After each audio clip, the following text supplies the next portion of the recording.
Hear all these stories anywhere you listen to podcasts on the Let's Read podcast.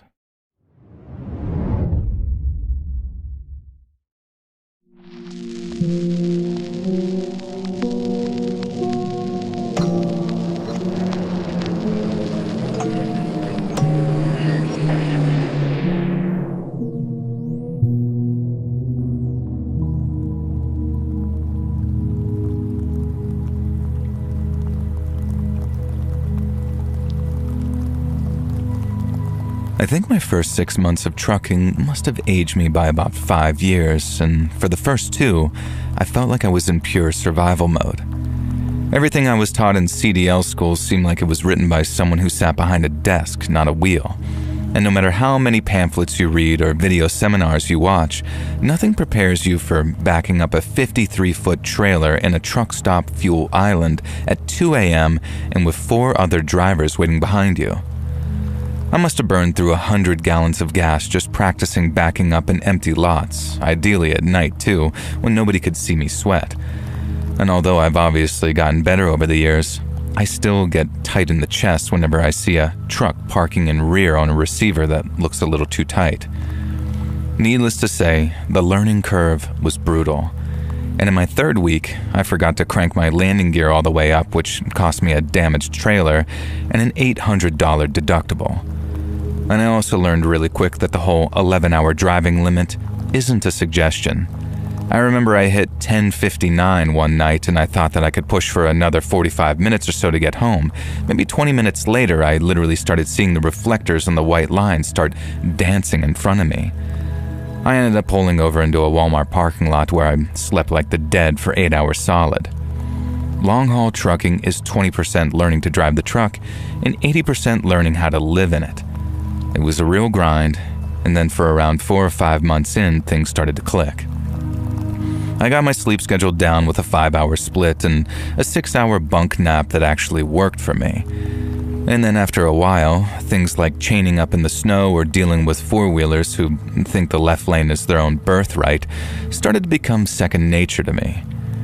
It was humbling, exhausting, but honestly kind of addicting once I realized that I was actually getting good at something that scared the hell out of you in week 1. And I remember being on one particular run and thinking to myself, yeah, this is the life for me. But it wasn't all sunshines and rainbows, and back in those early days, I made a couple of seriously grave mistakes, and one of them almost cost me my life. And so one morning I'm cruising through Oregon just after crossing the Idaho state line on the 84, and it's one of those gray Pacific Northwest days. I'm in the middle of nowhere, and it's me, my radio, and a flask full of Go Juice. It's all quiet on either side of me, and then suddenly, I see a truck of some kind zooming up the highway behind me. Now, as it got closer, I realized that it was a blacked-out Chevy pickup with tinted windows and no markings, and it was flying up my driver's side so fast that I might as well have been parked. Now, I remember thinking, who the hell is this asshole? But no sooner had that question entered my head, my rear view lit up like the 4th of July. The driver of the black Chevy had placed a set of red and blue LEDs on the top of his truck, and the moment I saw them, my heart jumped straight up into my throat. Unmarked units freak me out, man, and they still do. So as those lights are strobing so hard it looks like a damn rave was popping off in my mirrors, I flicked on my four-ways and then slowed as I tried to find a spot that isn't a 6-inch shoulder with a guardrail.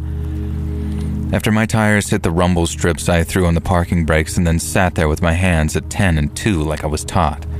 You don't reach for crap when you're getting pulled over in a rig because cops do not like that height difference.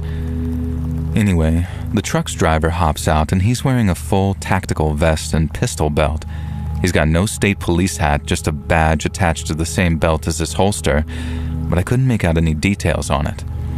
And as he came walking up to my driver's side like he owned the highway, I was running every possible thing I could have done wrong in my head. Be it my logbook, my lights, my plates, my overweight, or my IFTA sticker. I rolled my window down slow as the guy got closer, and then stopped, and peeked around my cab for a second before he spoke like he was looking for Escobar hiding in my bunk. I wished him a good evening, even called him officer, and Then when he asked for my license, registration, logbook, and medical card, I handed them over. Now, I waited a couple of seconds as he looked them over and then asked who he was with. And without even looking up at me, he just simply replied, "State," and then kept on looking over my stuff. Now, he looked for no more than maybe 10 to 20 seconds, but it felt like much longer. Now, meanwhile, I'm just sitting there with my hands at 10 and 2, hoping he's just going to tell me that I got a faulty taillight or something and then send me on my way. But then instead, he told me to step out of the cab because he wanted to see what was inside my trailer.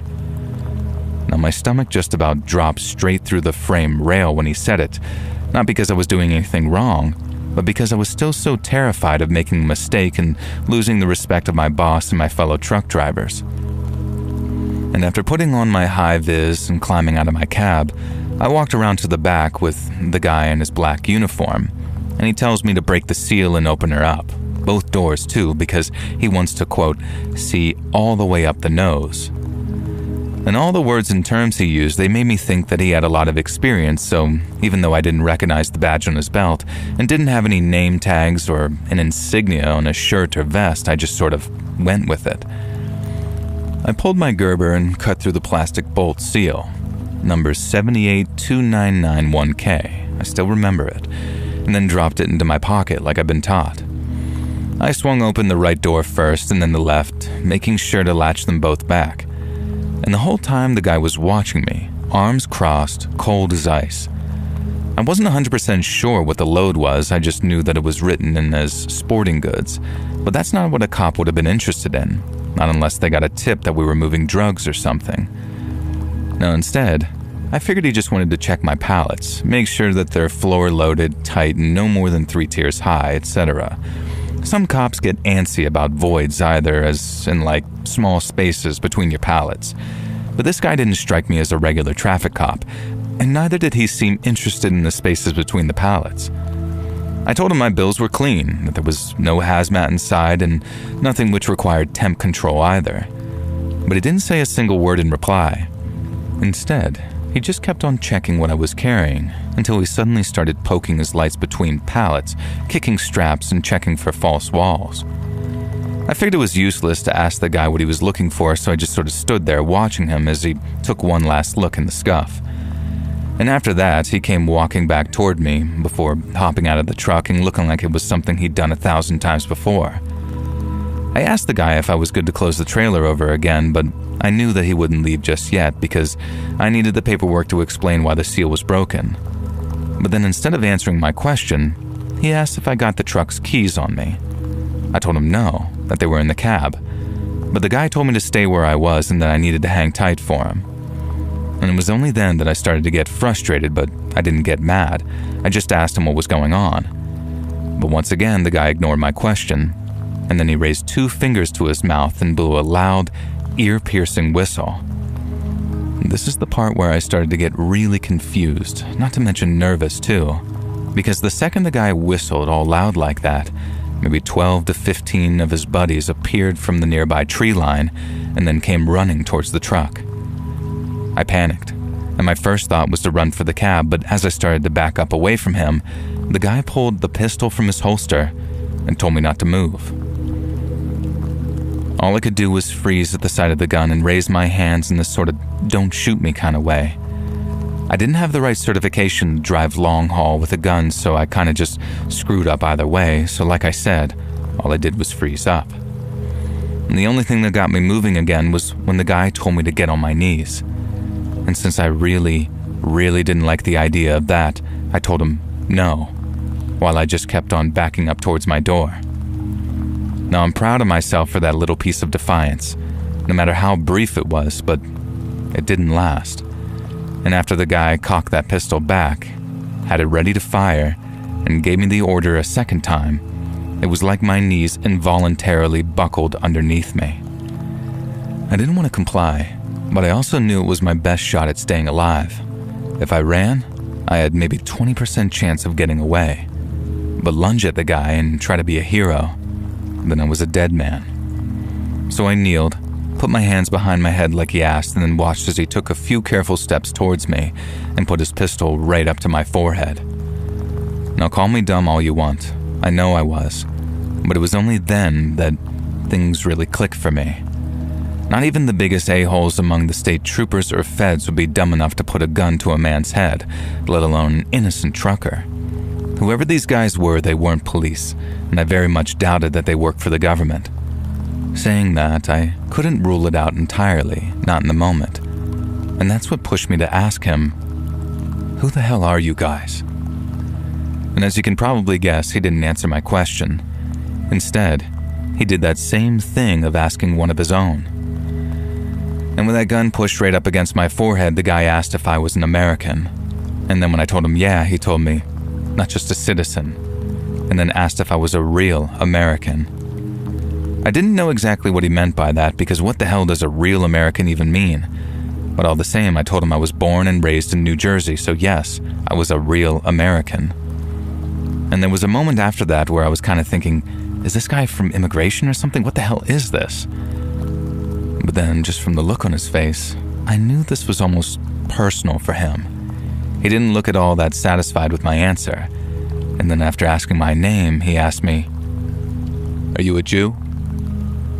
Now, I'm not Jewish, and although my dad was also born and raised in New Jersey, his parents are both from Turkey, and I inherited some of their darker features. And that actually wasn't the first time that I'd been asked if I was Jewish, but the first time, I just calmly explained that no, my dad was Turkish Muslim. But obviously, given the implication of the guy's question, I knew it was not a good idea to tell him that. And so instead, I thought on my feet and told him my dad was Greek. Greek Christian, too, just because I figured that that was what he wanted to hear. But again, he didn't seem entirely satisfied with that answer. Now, it looked like he was thinking for a second, and then he nodded and gave me the closest thing I got to an explanation. He said since I was a real American, I should be happy that he and his buddies were getting their hands on the contents of my truck. He told me to be a good little citizen and reported exactly what had happened so I wouldn't lose my job. But he also said that I could be happy that the goods were going to a very worthy cause, and that what might hurt me in the short term, and very superficially at that, would benefit me a whole lot in the long term. And while he's saying all of that to me, his buddies, who were also wearing all black military gear and a lot of face masks too, were busy unloading my truck. And I later found out that the sporting goods that I was trucking were more like a home defense haul, because it consisted of a lot of ammunition, a ton of MREs, and even things like bulletproof vests too. It wasn't all stuff like that. There were a lot of blaze orange hunting clothing in there too, but those boys in black seemed to know exactly which pallets they were supposed to be looking for, and once they had as much as they could carry, they hauled ass back in the direction of the tree line carrying 2 or 3 boxes apiece. The guy in front of me, who was just wearing sunglasses and a baseball cap, kept that gun on me until all of his buddies were out of sight. And then he asked me something which had my heart pounding in my chest. He asked me if he needed to shoot me, because if I was going to go rushing back to my cab once he turned his back to grab a gun and try to be a hero, then he'd just blow me away right there and then and save us both the blood and ammo. I told him I didn't have one, which, like I already said, was the God's honest truth. And he just laughed as he put his own gun away and told me that I should really see about getting something to protect myself with. Then after telling me to stay on my knees till he'd driven off, the guy walked back to his truck, climbed into the driver's seat, and took off down the highway in that blacked-out Chevy of his. Procedure stated that I was to inform the cops of any kind of robbery as soon as I was physically able to. And so, that's the first thing I did. I then called my route manager from the same payphone to let him know that I'd be delivering late and light. And he actually laughed as he told me that I was the first truck to be robbed in just over 20 years.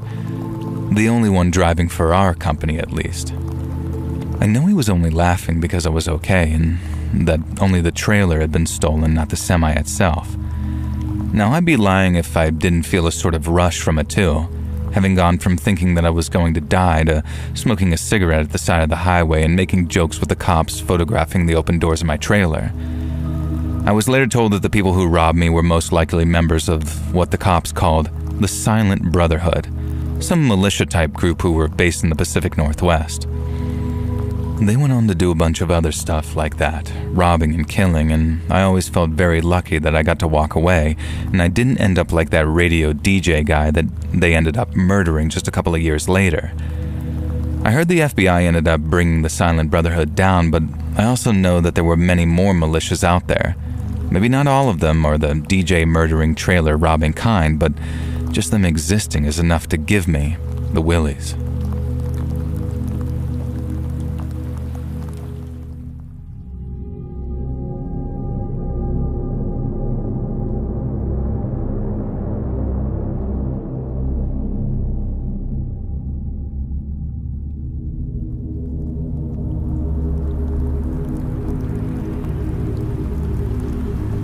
A few years ago, after I'd left college and wasn't really ready to become a career adult yet, I took a job working as a fry cook at a local fast food restaurant. It wasn't a chain restaurant, it was one of those where the signage and font try and make it look like it's KFC or something, but it obviously isn't. And everything from the hygiene to the menu to the prices make it clear that it's knockoff, and people freaking love these places. Fried chicken and fries for $1 cheaper than KFC? Hell yeah, sign me up. And so it was actually rewarding work. I didn't get paid much, but I was pushing my body to the limit while at the same time I was doing a long-term master's degree, so it felt like a really productive member of society, you know? And I don't know why I'm justifying all of this to you. And if you want to spend your entire damn life working fast food, more power to you. The world would be an inferior place if we couldn't just go to our local McDaniel's or Arkansas Fried Chicken or Out and About Burger or, you know, the official ones. Now anyways, the point is, I'm not really sure how the hygiene and waste disposal and official things work in the big brand franchise restaurants. What I do know is that at the little local-owned store that I worked at, which I'm just going to call Bugger Kong, things worked in a very certain way. And one of those ways was we had a big metal oil drum out back where we'd dump the used oil from the fryer when it was time to change it. And then we just kind of left the barrel alone until it got full enough to get one of the guys to haul it to God knows wherever it was that they disposed of a big old barrel of vegetable oil. I should also mention that while the barrel had a lid, it was kind of just placed on there. Just enough so it didn't fill the barrel with rain and cause us to have to take disposal trips early. But if someone had wanted to go into the barrel, then they could pretty easily. But why the heck would anyone want to go into a barrel of used, dirty cooking oil? It's not like there was any good reason to keep it under lock and key, right? It was out back in the chain fenced-off area with the dumpsters and all other types of gross crap. So I was General Chick Who Does Whatever Needs Doing as my official title. Go-To Georgie, they called me, because, well, my name's Georgia, and people would come to me whenever some crap needed doing. Short of staff on the front counter, ask Georgie. Need puke mopped up from the floor in the tiny seating area? Yep, me. But my main job there, which I was damn good at for what the job entailed, was fry cook. I flipped a burger meaner than a dad with a midlife crisis and a kiss the cook apron on. And I had more than one customer, always middle-aged men who liked the cut of my uniform, jib, tell me that they liked coming in best when I was on the grill. And yeah, look, I was a sassy, fairly hot post-grad working in a grungy fast food restaurant. I've seen Kevin Smith movies, and I know it makes me look cool to play up to this. Sue me. And if you want to picture me, at least back then, I looked a bit like that chick who's the singer of Linkin Park now, but in my early 20s, with more piercings and a singing voice that'd make your ears bleed. And I know none of this is massively relevant, but I want you to have the perfect picture of the scene just so it makes sense when I perfectly, in minute and explicit detail, describe the visuals of what happened that day. You'll thank me, trust me. So one day, I've been working the griddle all day and I was just about DWTS, done with this crap, but I used to say it like that to A, make me sound cool, and B, avoid getting scolded by my very sweet Christian mother. And so of course, right at the end of my shift, just as the sun was about to set, my manager Karen, yes, their actual name, who never liked me, told me that I had to haul my butt out into the back lot, lugging that oil with me and dump it in the barrel. Oh, and that should be the last of it, so I had to call on the boys to come collect it in the morning. And sure, they're gonna love that. And there's a way that you drain the oil of our fryers that lets you drain the oil into 5-gallon buckets. Thankfully, it was all cooled by now because the fryer hadn't been used for a while, so it was safe to drain the first 5-gallon bucket and strain my whole entire butt, dragging it out the back door backwards. And as soon as I got outside into the little chained-off backyard that served as our exterior area, I knew something was wrong. I'd spent plenty of time out here on my cigarette breaks, and it always stank. But this time it stank to high heaven. So I placed the oil bucket down in front of the back door to stop it slamming shut, and I turned around to see exactly what had caused our garbage area to stink worse than Satan's taint. First thing I saw was rotten food just sort of strewn all over the ground. The wild thing here is our dumpster had been emptied that morning, so there was no way that the rotten food had come from our restaurant. Someone had brought it here, and that someone, well, it was pretty clear who she was. And the first thing I noted was a shopping cart, adorned with all types of trinkets and decorations like you often see homeless folks pushing around. And then I saw the presumably homeless lady herself, and she was, I kid you not, in the oil barrel. She was absolutely covered in weeks of old, filthy cooking oil. She hadn't seen me looking, and as I watched, she ducked into the barrel and submerged herself in the liquid. I actually counted. She was down in that oil for 45 seconds, and then she burst out, letting out a gasp of what I can only describe as ecstasy. Her mouth was thrown wide open, cooking oil pouring from her mouth, and then she saw me. She spat a wad of cooking oil straight at me, thankfully nowhere near close enough to hit me, but still I backed away. And did I mention that this woman was extremely, depressingly old and also extremely naked? I could only see her bare, saggy chest at this point, but I later saw the full glory of her nudity, so I can say with confidence that she was naked, diving in our oil barrel. Despite what I said, I'm not going to go into detail describing an emaciated, sore-ridden octogenarian covered in cooking oil coming bursting out of the barrel. You can probably imagine what that looks like. But when she saw me and spat the oil at me, it was like a switch flipped in her brain. Maybe it was the shame of getting caught taking an oil bath surrounded by rotten food, but I doubt it. She did, however, start absolutely shrieking at me and pointing a very gnarled accusatory finger. If it had been the 1690s, then I would have been straight up on WhatsApp to the latest witch finder, telling them that we had some witch burning to do. But alas, this was 2023 at the time, so all I was able to do was kind of back away and say, "Hey lady, chill out. You just can't stay in our barrel of oil." And the oil lady started thrashing, shrieking about this, and I could tell what was going to happen. She was angrily reaching out towards me, flailing with rage and fury, so of course, yes, the entire barrel of oil tumbled forward, sending foul-smelling vegetable oil flooding across the lot. I tried to jump back further but hit the wall. In my infinite wisdom, I decided to kick the bucket. Not in that way, but I mean the bucket that was propping the door open. I didn't want any of this crap getting into the kitchen and giving Karen an excuse to Karen at me. And the barrel of oil managed to topple forward towards this woman, and the back door of the restaurant slammed shut, i.e. locked. And this meant that I was trapped with this oil woman in a small fenced-in area. Another thing I noticed was that the oil barrel appeared to be filled with more rotting food, and we certainly hadn't been putting it in there, and I had this horrible feeling from the state of it that the old woman had taken the food into the barrel with her and had been eating it underwater. Well, under oil, I guess. The ancient oil-covered naked woman was crawling across the asphalt toward me, occasionally trying to get her feet and then slipping each time. Now I was torn.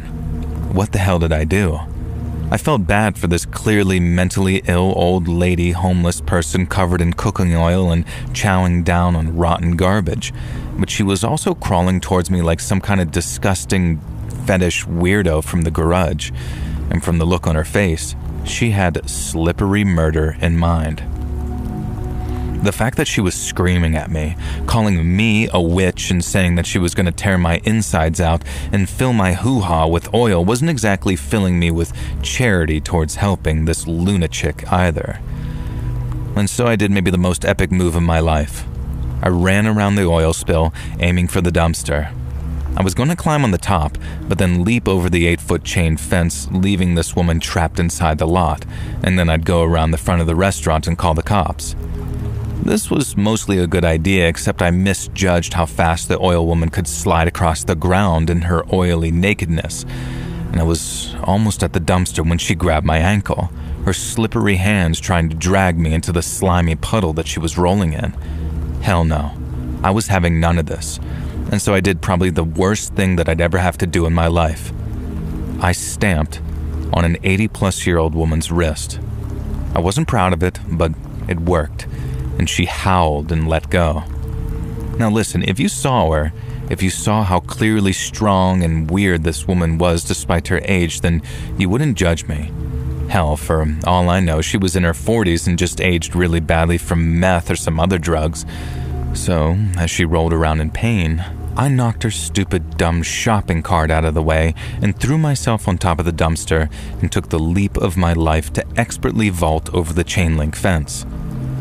The oil coating my sneakers and hands didn't quite allow this plan to come to pass, and I almost managed it. Instead, my pants caught on the chain-link fence and I was left hanging upside down, blissfully on the outside of the yard, but somehow caught by the tear in my knee of my jeans, so I was just sort of hanging there, upside down. And there was a moment where I was considering that I could undo my belt and slip out of my pants and fall to the ground in my underwear, but there was already a naked elderly lady in gallons of oil. There was no way that I was turning this into more of an effed up, weird concept than it already was. And instead, I shamelessly and tearfully started screaming for help. Thankfully, a passerby saw me and helped me down, and then recoiled in absolute horror when they saw the scene that I just escaped from.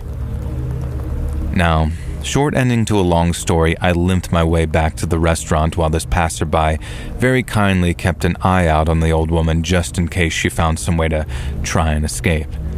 And how she'd gotten in, shopping cart included, was absolutely beyond me. And the best I could think is that she'd picked the padlock to the yard and then for some reason locked it behind her again. It didn't feel like this was the first time that she'd taken a bath in our oil. It felt almost too planned. Now Karen handled it, called the cops, and I gave a statement, and then got sent home for the day. I never really found out much about that old lady. All I knew was that she definitely wasn't pressing charges, and she was getting the help that she needed, so I guess that was nice. Now listen, I tried to make this sound as funny as possible, but the whole thing was absolutely freaking terrifying, and the only way that I can handle the story is really by joking about it. I still have genuine nightmares about her bursting out of that barrel, oil pouring from mouth and screaming just gibberish at me. I still get sick if I smell anything rotting, and I absolutely do not work in fast food anymore. I just can't. And I know the event could have happened anywhere with a drum of oil, I guess, but I can't handle the idea of ever encountering anything like that again. I mean, could you? No matter how I try and turn this into comedy, it's the most horrifying thing I've ever dealt with, and I hope to all that is holy that I never, ever have a reason to share a story like this ever again. But you know, if you want to use a terrifying woman bursting out of an oil drum as the video thumbnail, I think that I'd probably be okay with that. Maybe. At least something positive could come from this absolute crap show.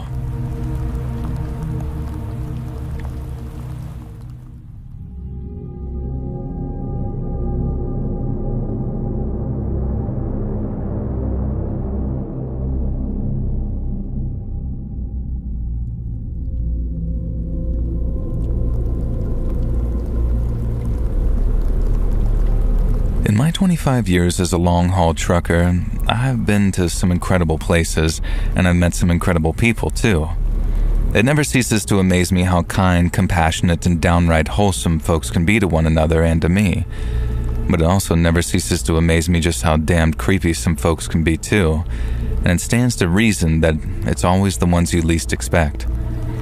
Many years ago, I was driving a big rig through Colorado snowdrifts, and on this leg of the journey, I was somewhere between Denver and Aspen, and it must have been close to 1 o'clock in the morning. Driving an 18-wheeler at night is one thing, but driving through snowy mountains at night is another thing entirely. Accounting for wind chill, outside temperatures reaching negative 10 degrees Fahrenheit, and then while it's snowing, all your high beams do is create a wall of bouncing light that can cause some really nasty headaches.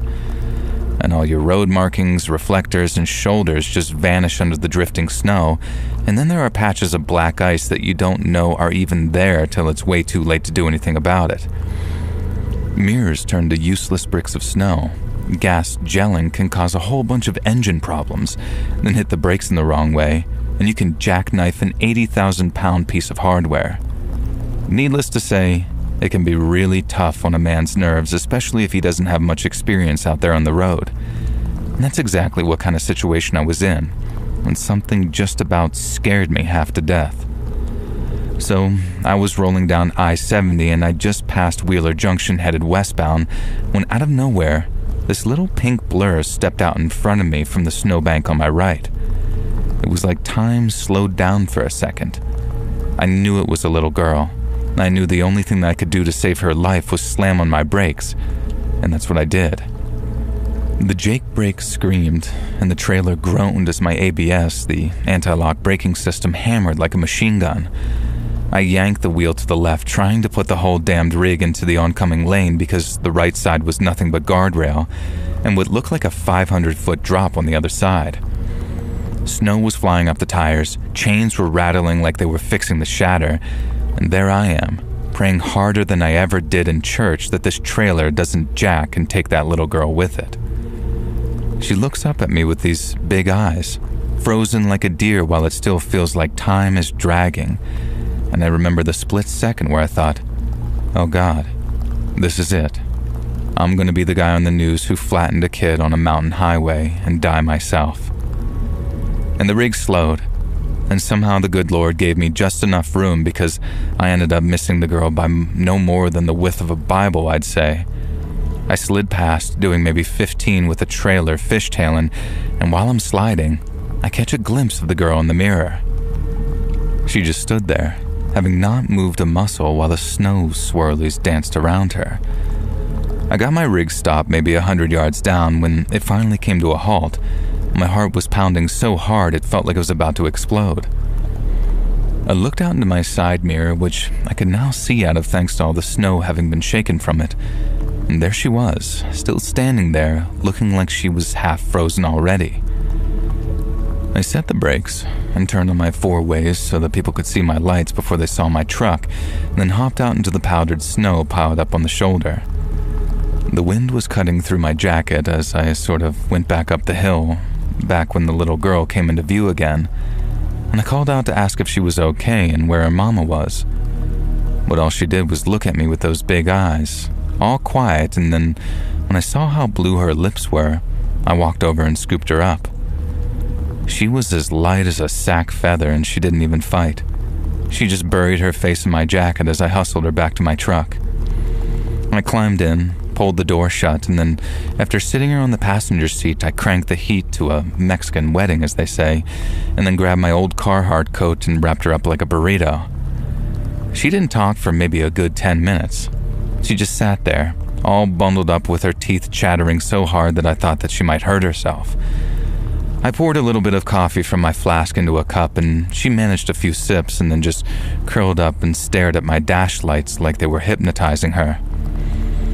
I eased us back on the road, very gentle-like and keeping it under 30, and then as the heaters were roaring, the colors started creeping back into her cheeks, but she still didn't talk until we were maybe 10 miles down the hill, and when she did, it was like crawlers creeping over my skin. Because all she said was, "He's gonna get me." I asked, "Who's gonna get you, sweetie? Who are you talking about?" But the cold must have had her head all scattered because all she said again was, "He's gonna get me. Please don't let him get me." I asked her again who was going to get her, and then after thinking for a minute, She told me she didn't know his name, just that he was going to get her. I told her she didn't have to worry, because there was no way anyone was going to get her out of my damn truck, but not without a damn good fight anyway. And that seemed to calm her down a little. And then when I told her I was going to get her back to her mommy, I saw her smile for the first time. And then maybe a minute later she said, "You better go quick. The man who's going to get me can run really fast." I told her not as fast as my truck, thinking it would reassure her, but she responded right away with, "Nah, he can run even faster than a truck." I told her I doubted that very much and that she didn't need to worry. That didn't seem to satisfy her, but she stayed quiet as she screwed up her face like she was thinking something that she didn't know how to put into words.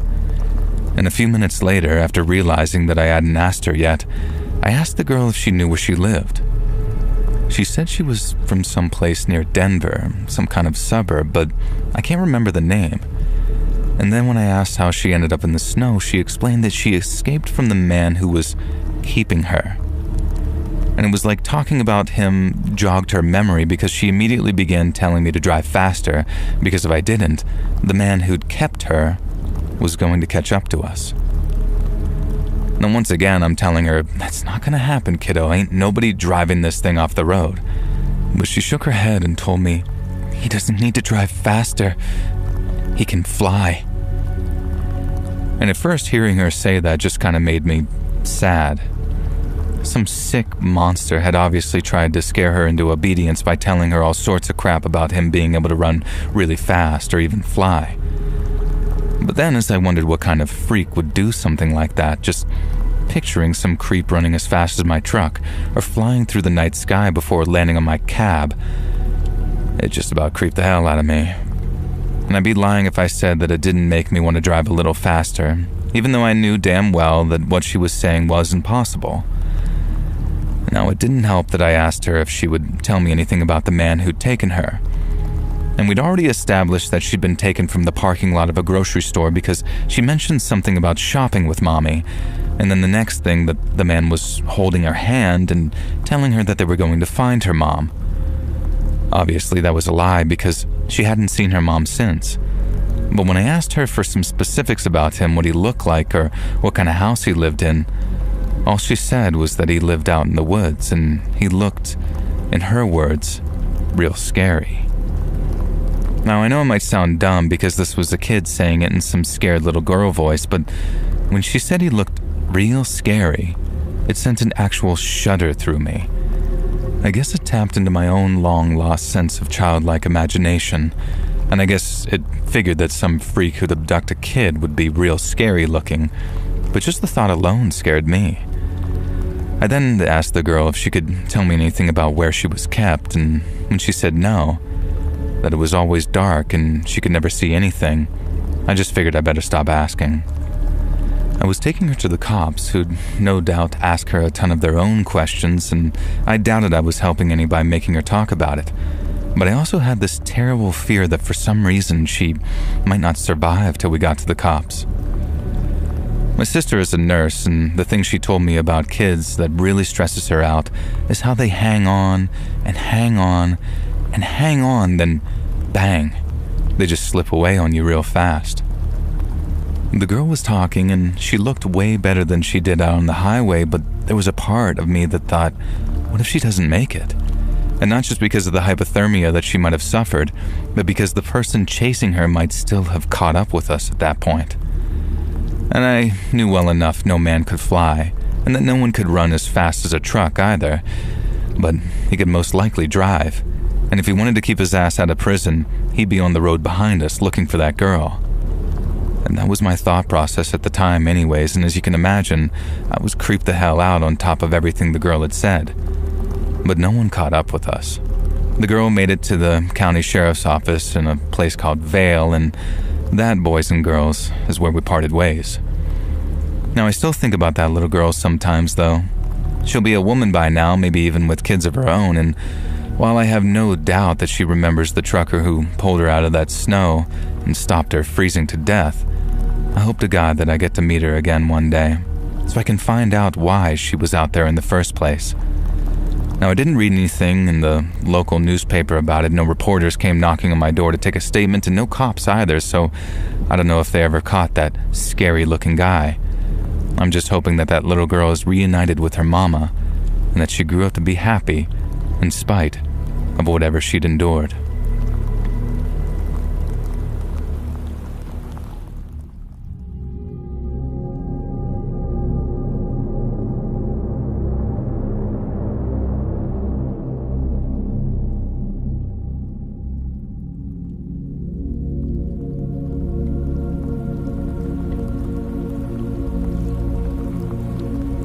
My first job at a restaurant did not last all that long. I messed up, and I messed up big. It was a small Greek restaurant, all low-light mood lighting and authentic music. The owner, Mr. Tavaloris, was a larger-than-life character who could be the friendliest, funniest guy in the world unless he was in one of his moods, and then merely being in the restaurant felt like life or death. A couple of weeks into my work there, I was a waiter. Mr. Tavalorius came to me and told me inexplicably that I'd be in charge of front of the house. Not only that, it was going to be a quiet night, so I'd be the only waitstaff on hand, and to call his brother if things got out of hand and I needed a hand. Alternatively, if we had no diners arrive by 9 p.m., I was to shut up shop early, send the sole member of the kitchen staff home, and then hang around until my shift ended at 11, cleaning up and keeping an eye on the place. I didn't really like the sound of this, so I politely asked why I needed to stick around. Tavalorius told me that a guy might be dropping by, but don't worry, he was a professional, and I'd know what was up when I met him. Now this was classic Mr. T. He liked to turn everything into an epic mystery saga. I'm not sure if he had a poor grasp of the English language or just liked to pretend he did. There was a rumor circulating some years later that he wasn't even Greek and had ever even been to Europe.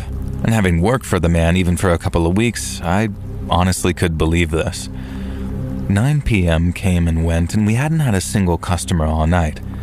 I sent the chef, an extremely young woman by the name of Maria, home early and went about doing God knows what, and I set the sign to closed, did a half-assed job of cleaning up the already immaculate restaurant, and ended up playing my Game Boy Color.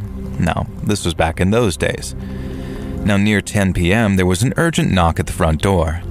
I paused whatever game I was playing and headed over to alert the potential customer that, sorry, we'd closed, and no, I didn't know why, but them's were the breaks. And then I remembered that Tavalorius had told me to expect a guy, and it was pretty clear looking through the glass door that this was the guy that I'd be expecting. It was an exterminator, all kitted out in gear, and I could see his purple van parked back over in the handicap spot, and that the guy had a hand-rolled cigarette hanging between his lips. The label on his jumpsuit read, Roach a Go-Go. It was cute, so I just let him in. He told me in a thick Serbian accent that I had been expecting him. Didn't ask, just told. And I was like, sure, buddy, you're the guy, right? And he seemed to like this, declaring that yes, he was the guy, and he had a problem to take care of for Tavaloris before things got out. The exterminator told me that he had to go work in the kitchen, and this kind of unnerved me because what the hell did we have living in our kitchen? I asked him and he said not to worry, it was preventative, that Tavaloris' bosses didn't like the idea of rats in their establishment. I didn't even know Tavaloris had a boss. I'd always assumed that he owned the restaurant, but hey, I guess this all made sense. And so the exterminator headed through, and maybe my alarm bell should have rang when all he took in with him was a huge black plastic crate that he held by a handle. But what the heck did I know about extermination and laying poison or rat traps? The guy wasn't in the kitchen too long. He quickly stepped out of the door, too quickly, I realized much later, and then clicked the latch shut. The fella told me that I should just go home and leave the kitchen overnight for the poison to settle and deter any rats. None of this seemed weird to me, and Tavaloris had basically told me the same thing, to go home early, so I ushered the roaches a go-go to his van and bid him a good night and got into my own battered Buick 8, my pride and joy. Now I'm just going to jump ahead a little here and explain something about what Tavaloris actually intended by having me stay alone at the restaurant. Now, he was expecting some very angry guys to show up and punish him for some transgression or other because, shock and horror, my dodgy Greek boss was in with the mob. Gasp. Who could have seen that coming? And so what he figured, I think, was that this mob boss's thugs would find me there alone, figured that I might be a big deal to Tavaloris, and dish out a beating that I wouldn't soon forget. At least I hope he only expected a beating. The idea that I was being cast out as a sacrificial lamb is a little too terrifying to actually consider. The thing is, these mob guys were smart, smarter than your average gangster. They didn't play things by dishing out beatings and burying Joe loose lips in concrete or whatever these guys usually did. They specialized in fear. I heard later that their enforcers were nicknamed the Ghouls, and I can understand why. Their intimidation came in the style of scaring the absolute living crap out of their target, and their target was Tavaloris, not me. Unfortunately, it was still me and the kitchen girl from the night before, Elle, who made the discovery. Tavaloris had arranged for us to open up that next morning, too, maybe to test if I'd actually show up for work, get a vague scope of the situation. I did indeed show up to work, none the wiser, and explained to Elle as we entered the restaurant that the exterminator had been there the night before and laid down poison in the kitchen to deter rats. Now, Elle was young, probably too young to be running a kitchen, but she was whip smart, and immediately her face went whiter than usual as she told me, "Hey, that's not how an exterminator works. You can't just lay rat poison down in the kitchen where we prepare food." This was effed. We were probably going to have to dispose of any of the food the exterminator had access to. And thankfully that shouldn't have been very much since the pantry and the freezer were locked and Elle and another chef kept the key, but at the very least, we might have to replace some pans and some fresh veggies. Now, that's a bummer, I thought, as I opened the door. And then the next thing I'm doing is letting out the most high-pitched, girlish scream of my life. I slammed the door shut and began trembling, shaking like I was in septic shock. I could barely get my words out. I was almost sobbing, and bear in mind, I'm a grown-ass man. Elle was shaking me, asking me what the hell was wrong. Was someone dead in there? Did we have to call the cops? Now, she moved to open the kitchen door, and I just about screamed no. I think I scared her more by grabbing her than anything else, at least until she looked through the window into the kitchen. To Elle's credit, she wasn't quite as freaked out as me, but she didn't suffer from crippling arachnophobia. You see, the thing is, the kitchen was absolutely filled with bugs. These were the same type of bugs, mostly around the same size, about 4 inches long maybe, and at first I thought they were spiders. But Elle, who was able to study them a bit more, pointed out that they had 10 legs and not 8. There were hundreds of them. They were just sort of milling around the kitchen, kind of just hanging out. And at first I couldn't believe that they were real. They looked like spiders by way of some messed up horror writer and then some, and this was freaking New Jersey, not the Australian outback or the Middle East. Things like this just didn't live here. House centipedes were bad enough, but seeing the kitchen of our restaurant filled with these monsters was enough to absolutely break me. I begged, pleaded with Elle to latch the door back up and broke into a sobbing pile on the floor as she called Tavaloris. And the man himself showed up 10 minutes later, furious that we interrupted him. Of course, there weren't monster spiders in the kitchen. Maybe a handful had gotten in, sure, but we must have both lost it. I didn't even have time to tell him about the exterminator or yell for him not to enter the kitchen before he unlatched the door and stormed straight in. Now, I've never seen a fat, unfit man run quite so fast as I did then. Tavaloris came crashing out of the kitchen, hollering and howling, yelling at us for not telling him what to expect and cursing the redacted family who I don't want to draw the ire of even to today. Elle thankfully had the foresight to rush over and pull the door shut, locking it again. But not before a couple of these beasts had come ambling out into the restaurant. Elle somehow managed to trap one of them under a glass, and the others started coming towards me. It looked at me, and I looked at it. Its face looked like, well, let's just say it looked like lady parts. Somehow this made this hideous spider being a little less terrifying to me, and I couldn't really bring myself to kill it. And instead, I slowly backed away and let Elle capture that one too. But there was still the problem of the absolute hundreds of these horrible bugs in the kitchen. Tavaloris was just screaming, "No cops, no cops," and eventually calmed down enough to call an actual exterminator pal of his. Elle and I were sent home for the day and the restaurant was closed for the next 3. Needless to say, I didn't return to work when my unpaid, I may add, vacation was over. I was done with that job. If Tavaloris had pissed off the redacted family, then I did not want to go between him and the ghouls. Now this was their harmless warning, their opening gambit, so to speak. Things would escalate from here and I wanted no part of that. Now I later found out from Elle that the creatures were camel spiders. Not spiders at all, or were they scorpions despite their other name of wind scorpion. They're wholly their own thing. Not really dangerous at all, but they do have a painful bite. But what creeped me out the most was that the ghouls had collected enough of these to release around 100 into our kitchen, and you could bet money that this wasn't the only stock of horrific creatures and creepy crawlies that they actually had. It made me sure of one thing.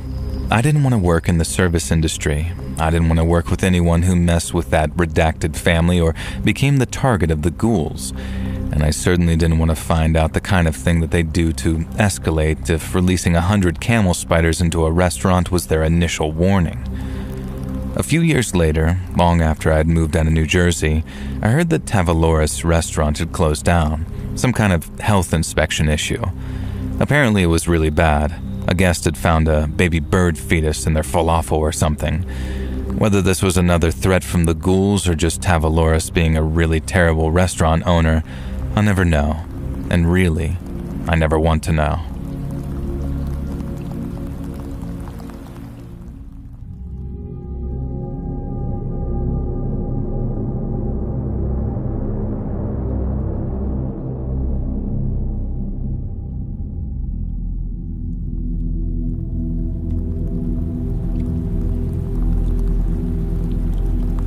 So back in 1988, when I was just 18, I was slinging boxes at a warehouse for minimum wage.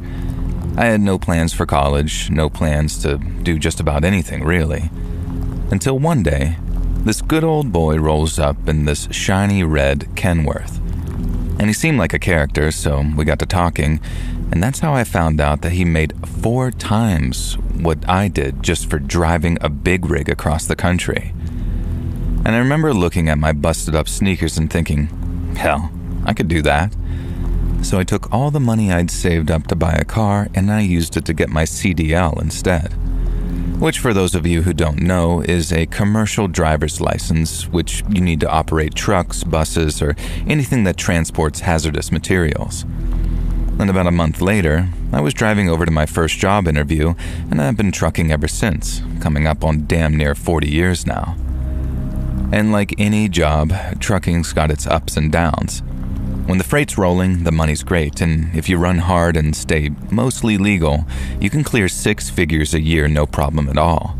Dispatch might decide the destination, but once the key's in the ignition, it's just you, the CB, and 36 tons of steel and rubber.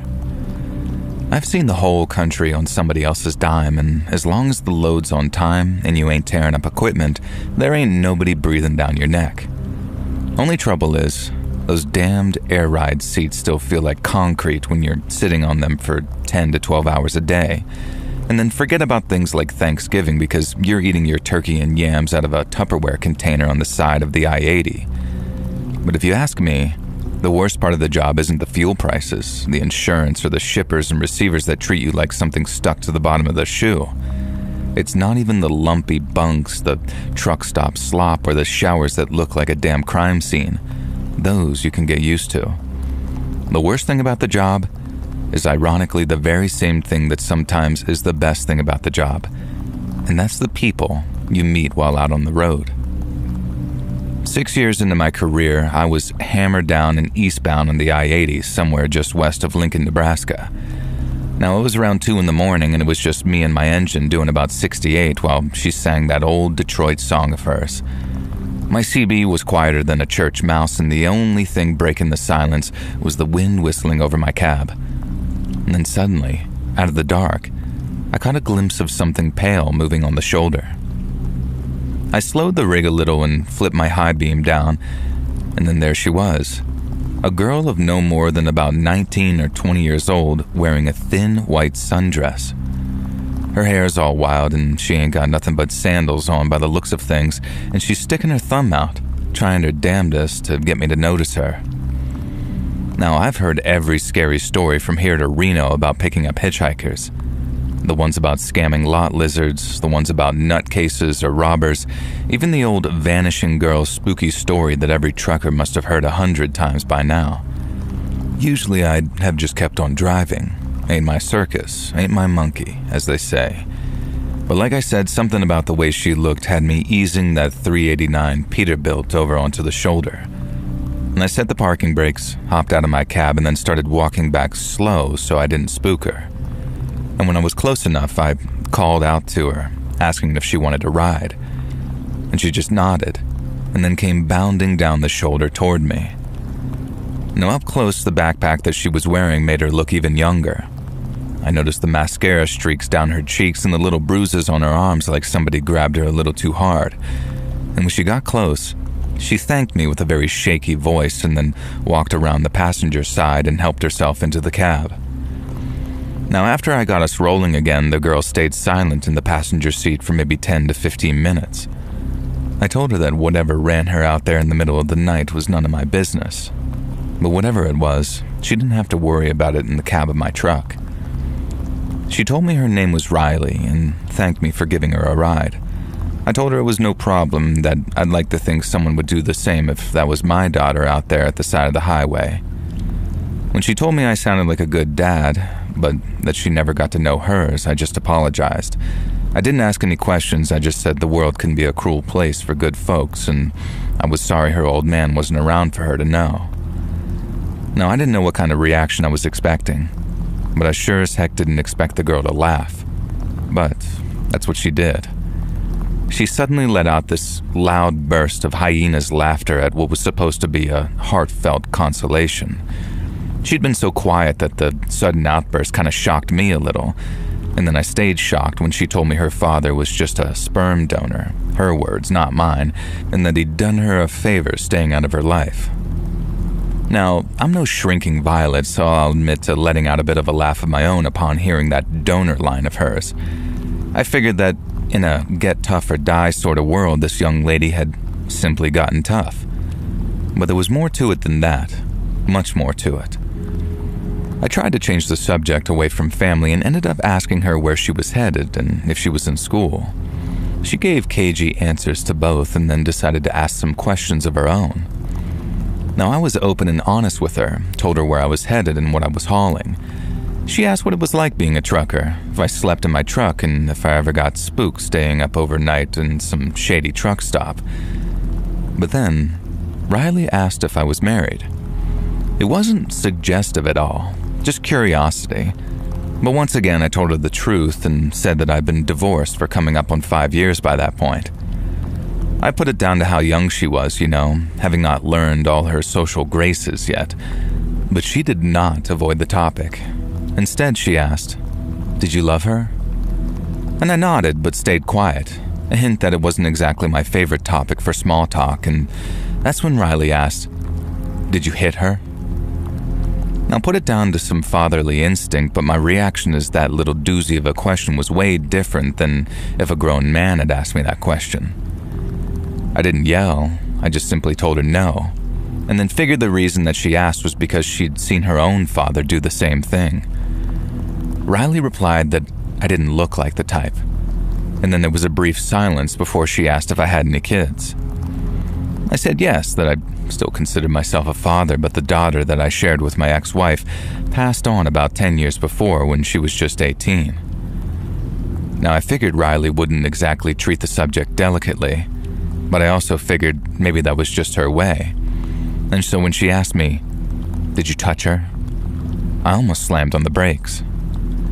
I said I wasn't sure where she'd come from or what her story was, and neither was it any of my business, but I also advised her that questions like that, especially when asked of perfect strangers, would only invite trouble on herself. and her face turned very sad, and then she stayed quiet for a minute, almost like a scolded little girl. And I felt really uneasy, but more at the question of what in the Sam hell happened to this girl that made her so comfortable asking questions like that. Now, I stayed quiet myself, letting that question bounce around my brain as the answers got scarier and scarier. And then finally, Riley spoke again.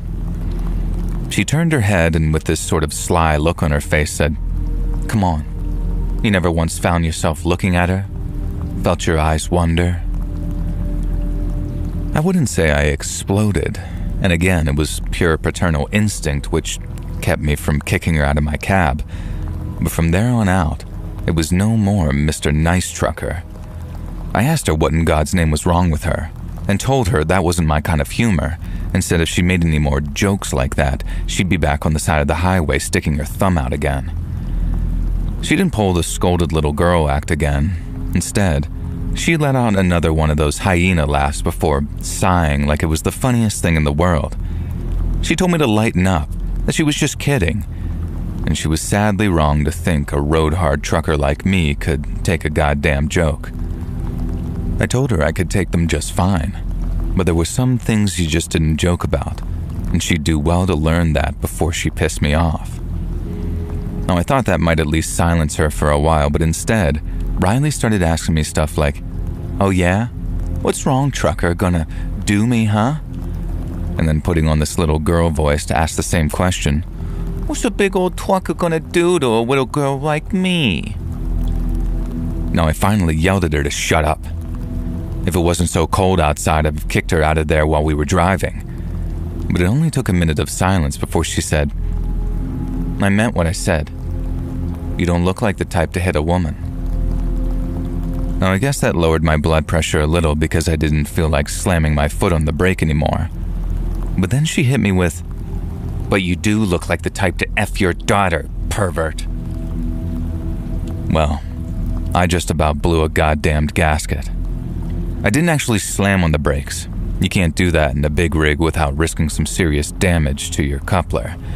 But I did slow us down and bring us over to the shoulder, and then once we were there, I started yelling at Riley to get the hell out of my truck. I had a snub-nosed .38 in my glove box, but this girl was tiny, so the idea of reaching for it never even entered my head. But it should have. Because just as I unbuckled my belt and opened my door, saying that I was going to drag her the hell out of the cab if she didn't climb out herself, Riley pulled a gun on me. She pulled it out of her backpack when I opened up my door and put a foot on the step. Now, one second she was empty-handed, and the next, there it was. It looked small, like a .22 or something, but she had the drop on me, so it didn't matter how small it was.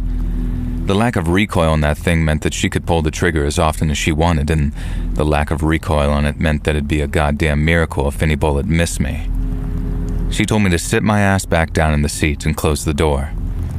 And I just briefly considered lunging for my glove compartment and hoping for the best, but I also realized that one shot to the head and it was probably game over. Now, this wasn't checkers anymore. It wasn't a case of just getting that bitch out of my cab. We were playing chess now, and I had no choice but to play a long game. After climbing back into my seat, we got back on the road again. Only this time I was driving much slower because if anything happened and we went off the road, I didn't want to be driving so fast that the cab burst into flames. When I asked how far she was going, Riley, which most likely was not her real name, told me to shut up and keep driving.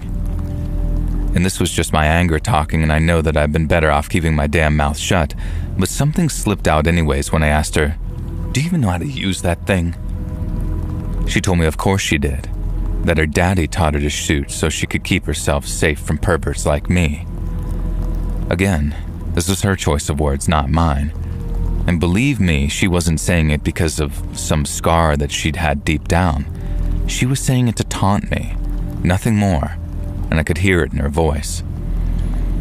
When it came to knowing how to use that pistol, Riley said that I could ask the man who tried taking her to his hotel room back in Denver, who also believed she wasn't capable of using it. But the girl was also quick to add that I'd have a pretty tough time talking to him since she left him lying on the floor of that hotel room, dead as a doornail. And I noticed that she said that about her father, and since I couldn't resist, I called her out on it. I reminded her how she told me that she didn't know her father, and in response, she gave me another one of those hyena laughs. She told me I was a dumb mother effer for believing such a sob story, and that I shouldn't be so gullible in the future. I remember how she smiled when she asked if I believed her about killing a man back in Denver. I told her I'd be a fool to believe anything that came out of her mouth by that point, and once again she laughed. She said she figured I might say something like that, so she brought something along with her from Denver to prove she wasn't lying. She asked if I wanted to see, and with both hands on the wheel, I told her I didn't think I had much choice in the matter. The girl laughed, and then reached into her backpack again and pulled out a Tupperware container filled with what, at first, appeared to be mud. And when she cracked the lid and the smell hit my nose, I knew it wasn't mud. It was some type of congealed blood, and whatever was floating in it was starting to turn. At first, when the girl told me to look at what was inside, I ignored her and kept my eyes on the road. But this only made her angry. She pointed the gun at arm's length, dramatically like, so I could see it clearly. And then she said that she didn't give a good goddamn if it made us crash, because she'd scramble my brains if I didn't do as I was told and look. Now, I can't express how certain I was when she said that she was serious. I mean, this girl sounded unhinged, truly unhinged, like her sanity was holding on by just a few thin threads. I've had a gun pointed at me maybe a half dozen times in my life, but I only twice truly believed that the person would pull the trigger. Once, I was being robbed by a meth head that I described as barely human, and the other time was in the cab of my truck with that girl who wasn't named Riley. And so, since I believed wholeheartedly that she was crazy enough to risk her own life by shooting the driver of the big rig she was sitting in, I looked at what was in that container. And when I did, I almost puked. Floating in what looked like dark red jelly were two meatball-sized oval-shaped organs made of a much paler flesh. I knew what they were from the first second I looked at them, and as I stared at them for that brief moment, the smell of them turning hit my nose, and I almost lost my stomach there. I turned my eyes back to the road and kept one hand on the wheel, but I had to cover my mouth and nose with the other as I gagged to keep myself from throwing up. The girl thought that was the funniest thing she'd seen so far, and she cackled like a witch as I coughed and retched. She told me not to worry, because she cut them off of the guy in Denver after he was dead, and not before, so I wouldn't have to worry too much when it happened to me, too. And that was the most terrified I'd ever been in my life, without a shadow of a doubt, and I'm not ashamed to admit it either. I knew that the girl had lied to me once before, and just for kicks, but the evidence of what she'd done was right there in front of my face. At least, I thought it was. Because when I asked Riley if those things in the container really were what I thought they were, she started laughing again. She said they were pig testicles, and I was a coward and an idiot for thinking that they were anything else. I knew better than to say anything by that point, and I just kept on driving. And thankfully, we didn't have to go much further before the girl demanded that I pull over at an upcoming truck stop. I did as she asked, watched as she pulled her gun closer to her chest so anyone outside couldn't see it. And then before she got out, she gave me some big speech about how she normally killed a man before leaving, so they wouldn't come after her once she got out. But in her mind, I was the exception. She said that she knew I wouldn't come after her, and that I wouldn't try to hurt her either. She figured I had a gun somewhere in the cab, and she was right, but she also knew that I wouldn't use it on a girl who reminded me of the daughter I'd lost. No matter how much I hated her, no matter how much I wanted to make her pay for being such a goddamn demon, she knew I wouldn't take away her chance to live, not without feeling like the same kind of evil that had taken my own daughter away. And the worst thing, she was right. Even after she climbed out of the cab and went walking off to find her next plaything, I couldn't bring myself to do anything but drive off, praying that she'd find her way and make a decent life for herself after, whatever it was that she'd endured. I only came out from under that spell once I was about 30 miles down the highway, and I decided the only thing to do was report her to the cops. I ended up stopping at a diner and calling in the whole thing to the local sheriff's department, and they gave me a reference number that I could use when calling them back in the future, but after calling maybe half a dozen times, I heard that there was never any progress and they didn't find the girl. I still hope she found a way to get better. I don't believe anyone is born evil, but a part of me thinks that if that girl pushed her luck a little too far one day, that she might not even be around anymore, let alone getting better.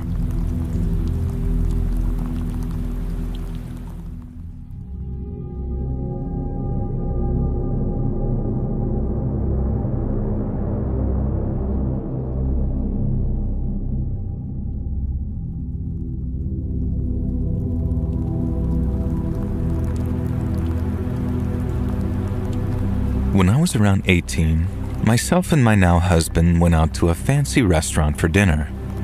We live in a small rural town, so the restaurant was one of those which is out in the middle of nowhere and pretty exclusive. Now, this was many years ago, and my husband's father was kind of somebody in our small town, so we managed to get a booking. Now, we turned up at around 8 and were seated, and as an 18-year-old girl who grew up poor, I felt like a darn celebrity, as the restaurant was filled with other diners, mostly middle-aged, upper-class folks who definitely looked like they belonged there.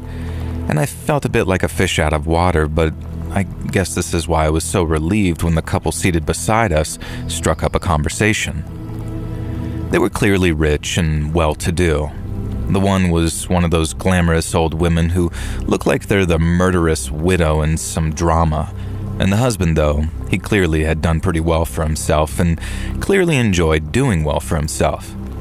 His fingers were very swollen and his nose was red with these sort of burst blood vessels.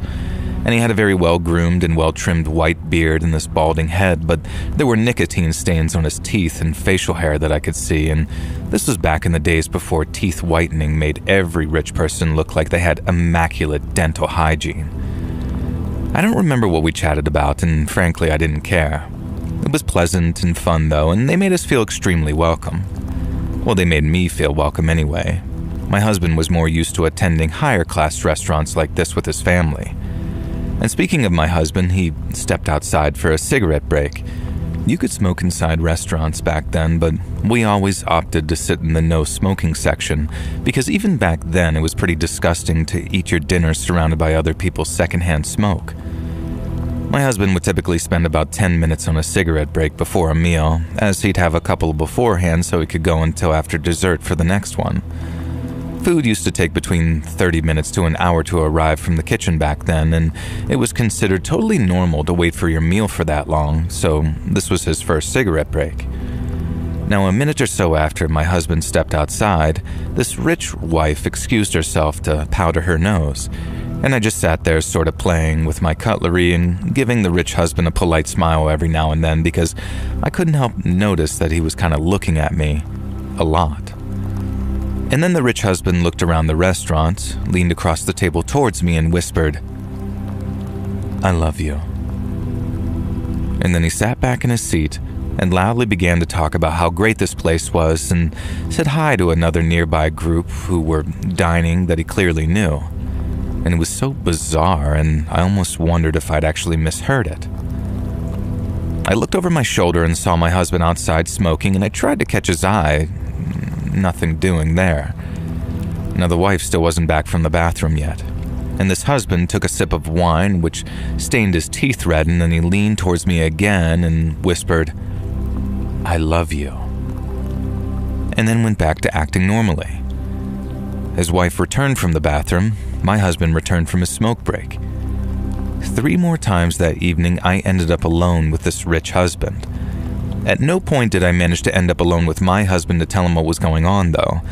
I was alone with the rich wife at one point, but she was engaged in conversation with a group of old ladies 2 tables over, and on top of that, I just felt too nervous to bring it up with her. Remember, I was literally just 18. I grew up poor, and I was surrounded by people who I could easily imagine eating someone like me just for the thrill of it. And the next time I was alone with that rich husband, he did the same thing 3 more times. Leaned in and whispered, "I love you," and then sat back with a sort of satisfied smile on his face. The second time, There were 2 I love yous and 1 I really love you. Now I was bracing myself for things to start turning weirder. You could tell from the way he was looking me up and down that pure romantic love was not exactly what he meant by his words.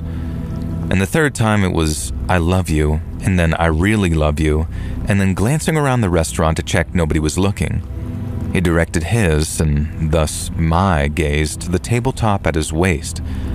And I couldn't see anything obviously, but the way the tablecloth was bunched up and the way his arm had disappeared beneath the table, he was definitely giving the impression that he was squeezing himself down there.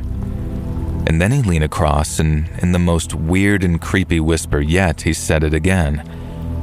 I love you. And then conveniently, his wife got back to the table and he started telling her about something that had happened at the office that he'd forgotten to tell her about, but absolutely positively had to share with her. And I just felt frozen, sick, and scared. I had no idea what to do. And of course, I had unpleasant experiences with men before as a blonde-haired, blue-eyed teenage girl, but you kind of expected to avoid that type of thing in this very high-end restaurant when your partner and his wife were so present.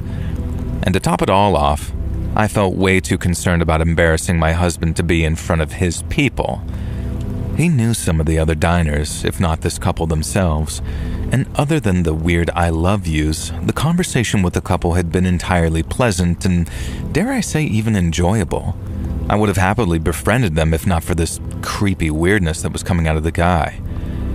And as it happened, and at the time I believed it to be a coincidence, we finished our meal at the same time as the older couple, both paid at the same time, and both made to leave at once.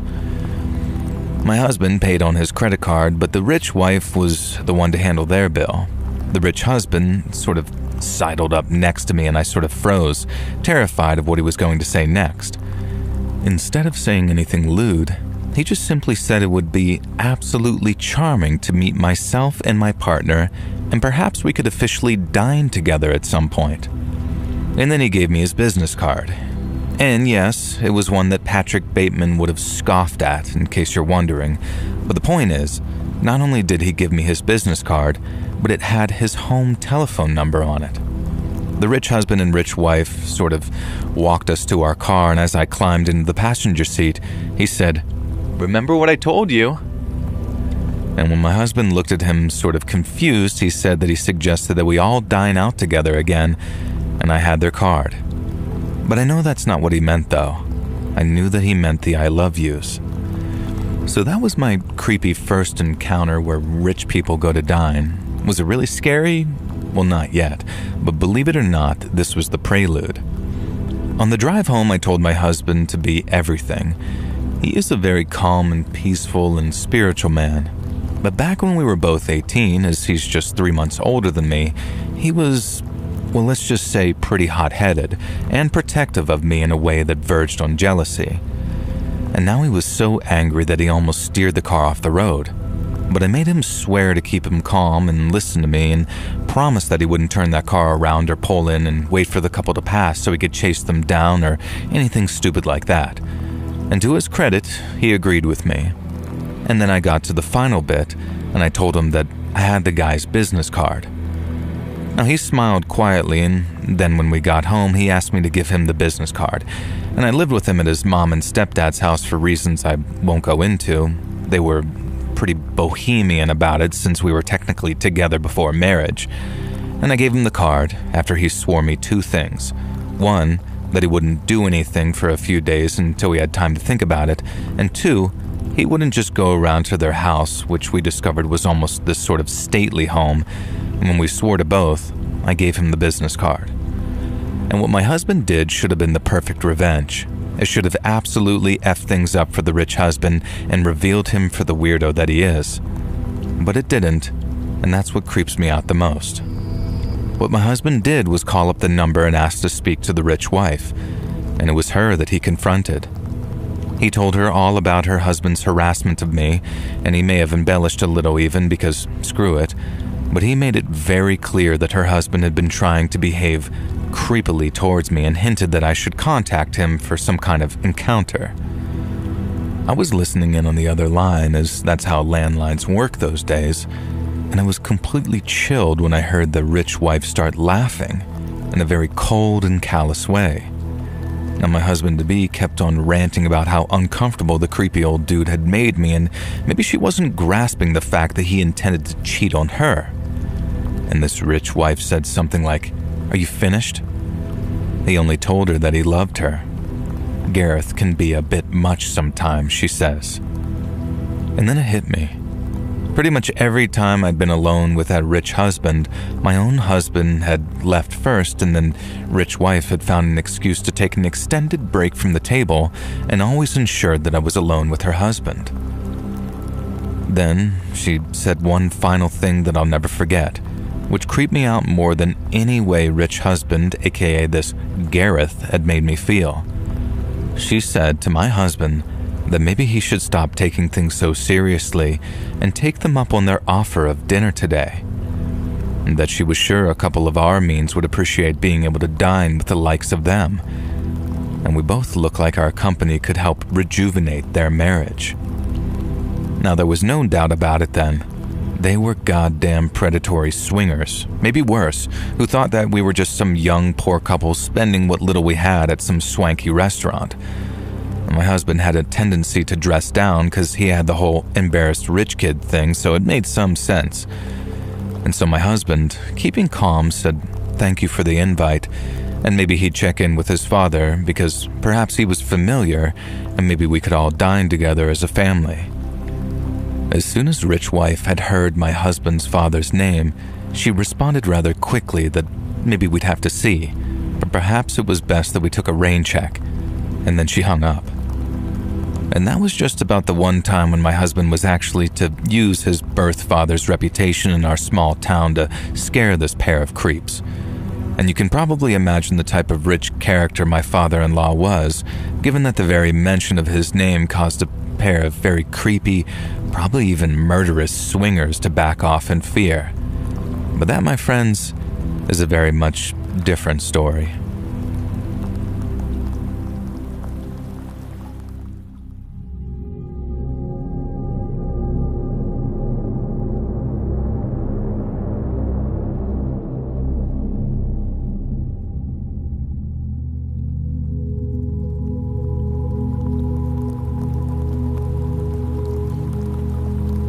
I used to work at this trucking company out in California. Not 18-wheelers though, just regular 4-wheelers that had cold storage in the back. I worked there for 4 years, never once took a day off for any reason, and that was partly down to liking my own coworkers so much. Now, for the most part, the other drivers were a great bunch of guys. Management was another thing entirely, but all the guys down on my level were great workers, and I'm proud to still be able to call some of them friends. But then, about 5 or 6 months before I quit in protest, they hired a guy named Jerry. Jerry seemed like an okay guy at first. A little quiet maybe, but he delivered on time and he didn't have any problems with anybody. But then came what I now consider my first clue to there being something off about Jerry, and that's when Tony tried showing him a picture of his niece. She just started elementary school, and Tony's getting all teary-eyed, saying, look how fast they grow up, and passing around his phone to people to show them pictures of her. But when he tries showing Jerry, Jerry just gives him this icy cold, no thank you, and then just carries on with his business. Now, Tony was really offended, actually, and he was joking when he said, it's that asshole's problem. But the more I thought about it, the more it bothered me. Even the guys who clearly didn't give a crap about Tony's niece at least took a look and said something like, she's cute, I'm happy for you.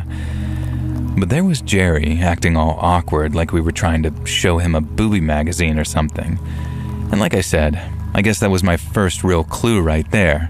Everyone else figured that that was just him. Quiet, verging on antisocial Jerry. And after a couple of months, it just drifted into the background and slipped from my mind. It only came back a few months later when I was driving back to the depot that I spotted one of our trucks parked near an elementary school, just not in the parking lot. I slowed a little, hoping to spot one of my coworkers so I could honk my horn at them, but when I did, it didn't honk. It was Jerry. And that's when I realized why his truck wasn't in the parking lot. He wasn't making a delivery. He was just standing there, watching the kids play in the yard. Now I'm thinking, what is he doing? But I didn't stop, not that first time. I figured he probably had a kid at that school, or that maybe he just delivered there and was taking a smoke break or something. But like I said, the truck wasn't in the school's lot, and I didn't remember Jerry ever smoking back at the depot. Now, this was weird, but I wasn't Jerry's boss. And I'm also not so much of an a-hole that I'd try and act like Jerry's boss. And if he wanted to goof off or do some family stuff on company time, that was his problem, not mine, and I didn't mention it to him either. But then, not even a week later, I spotted him doing the exact same thing on my day off. I was driving by the exact same school when I spotted one of our trucks in the exact same place that had been the previous week. It was like deja vu. The school, the truck, and then Jerry, right there in the same spot. That time, I had a sort of double moment of what the F, because what was he doing there a second time? But then as I slowed and watched him in my side mirror, I could have sworn that he was holding his phone up against his chest, in a way a person might do if they were secretly recording. Now, I guess I am kind of an a-hole to risk ruining a working relationship over a suspicion as weird as that. And if it turned out he was holding his phone, then whatever, I'm the a-hole. But if he was out there recording those kids, that was something that I wasn't going to tolerate. Now, I'll admit to feeling kind of crazy as I walked up to him, because after parking my car and getting out, I didn't so much as walk up as sneak up. But then there he was, holding his phone maybe 6 inches from his chest, and its screen was all lit up with what was clearly a recording of the schoolyard in front of him. And I said, "Jerry, what the hell are you doing, man?" And obviously, because he hadn't seen me, he just about jumped out of his skin before locking his phone and sliding it into his pocket. Now, he told me in that very quiet, weird voice of his, "Just taking a break, man." But I knew what I saw. And when I demanded that he show me his iPhone gallery there to prove that he hadn't been doing what I thought he was doing, he refused. Now, I was causing such a ruckus that some of the kids and one of the teachers started to pay attention to me yelling, and when Jerry realized that we had an audience now, he hopped back into his truck and just drove off with me still yelling at him. I remember calling a couple of the guys that night who told me that I should do the right thing and tell our supervisor what I saw, and so I called him and gave him the full story too. Everyone was being very understanding and saying stuff like, "What the hell? That's messed up. He's doing that on the job? To get him fired." And the same was true with my supervisor, who said that he'd bring it up with management and work that slacking off on the job angle so they could actually fire the guy. My supervisor did have kind of a warning for me though, like it wasn't all smooth sailing, because when he asked if I'd taken any pictures of Jerry and I said no, he said, "Dude, really would have helped if you did, but now it's just your word against his." Now, I figured that might be an issue, but like I said earlier, I put more than 3.5 years into that company, and I busted my butt every single day I was on the job, too. I figured that might count for something, but it didn't. And it didn't count for a goddamn thing. I had 3 days off, and I spotted Jerry on the second one, so it wasn't until a day after that I was back at work again. Now, I figured I might even stroll in to see no sign of Jerry, with his locker having been emptied. But Jerry was still there, and I barely even clocked in before my supervisor said management wanted to talk to me. I knew it must have been about Jerry. There was nothing else that I was expecting it to be about, and I was right. But what I figured would be little more than a recap of my story turned out to be anything but. I was in there for like half an hour, and a lot of crap got said, but the gist of it was this. It wasn't Jerry that was in the wrong for taking pictures of kids. It was me, because I was harassing him. Okay, so management didn't exactly say that he wasn't in the wrong taking those pictures. They just didn't see it that way at all. Based on what they'd been told by Jerry, he had an interest in photography, and when I decided to violently accost him, he was standing nowhere near the elementary school in question, and neither was he facing it. Jerry claimed that I'd taken a dislike for him ever since he started, and what I was doing was nothing but an attempt to get him fired and force him out. I told management that was a lie and that me and all the other guys had been nothing but all right with him. And I also offered to get pictures of him doing his thing, just like my supervisor suggested I do, but they told me if I did, I'd be fired. Now, I say the meeting was with management, and it was more like between me and the HR guy that had been hired around the same time Jerry was. He was the one laying down the law and saying that I'd be fired if I carried on harassing Jerry, and he did it all while looking and talking at me like I was some brainless idiot. Now, I told him just because he had a college degree didn't mean that he could talk to me like that, at which point the big boss stepped in and told me to calm down. He was a good guy, so I did like he asked, but that didn't mean that I was going to take it. Since I was being treated like a nobody and management was sticking by HR and siding with that pervert Jerry, I quit that same day. I gave my 2 weeks and I wasn't about to leave anyone in there, but I didn't want to have to work a single second more than I needed to at a company that had hired that goddamn chomo. And no one liked what was happening, but this HR guy was from corporate and they could hire and fire just about anyone they wanted to and often did. That meant that no one wanted to stick their head out above the clouds, so to speak. Now, I might have quit, but I kept in touch with the guys, and I've stayed friends with a few of them even all these years later. And that's why, maybe even 7 or 8 months later, I was one of the first people to hear when Jerry got arrested at work. He was a part of some FBI sting involving online child predators, as in like he thought he was talking to a 13-year-old girl when really it was some FBI agent in his 30s. And well, when I found that out, I drove straight over to that old job and almost got myself arrested when I demanded to talk to the HR guy that almost fired me for pointing out who Jerry really was. I know that was a jerk move, and I ended up apologizing to my old boss on the phone later that evening. Boy, was I fuming. And I'm actually glad that the HR guy wasn't there that day and that I didn't catch him going to his car, because I really would have ended up in jail for beating his ass. Now, the guy never showed up for work again either. My old buddy said that he quit the same day the cops showed up at work to arrest Jerry, and even though he left stuff on his desk and he didn't pick up his phone whenever they tried to call. I guess he figured that they were as mad as I was, and in one case they were.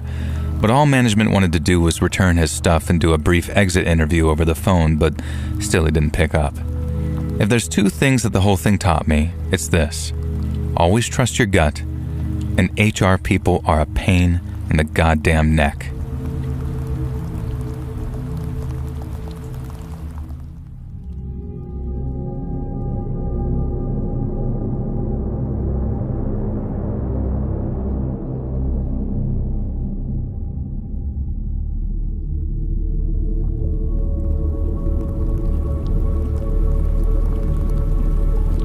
In my very early 20s, I was a waitress at a small family-owned chain in my hometown.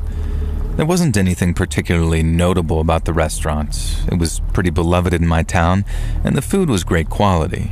Man, our chefs were chef's kiss. And in the evenings, it had this lovely mood lighting that made the place feel incredibly romantic, even if it was a bit dark at times.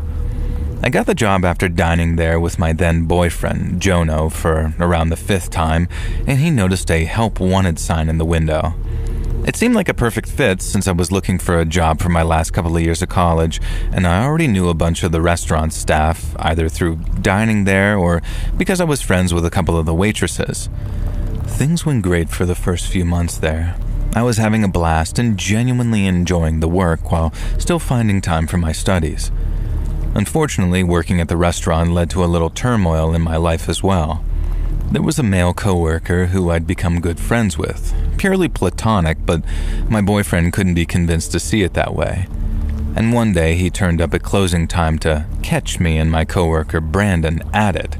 By at it, in this case, he meant Brandon was walking me to my car in the dark, something he did every time we worked the night shift because, well, I don't need to explain why a male friend might do that for a female friend, do I? Unfortunately, my boyfriend couldn't quite grasp this concept, and he absolutely lost his goddamn mind. He accused Brandon of trying to steal his girl, and then started screaming in the parking lot about all types of these STDs I had. Now, it didn't stop there either. He started coming into the restaurant during busy evening hours, pointing at me and yelling to everyone that I was a, loose woman, and that even more embarrassing, he was deciding that to start sharing very intimate, very true facts about my body that were just kind of things that you don't want diners at a restaurant or your colleagues to hear about, you know?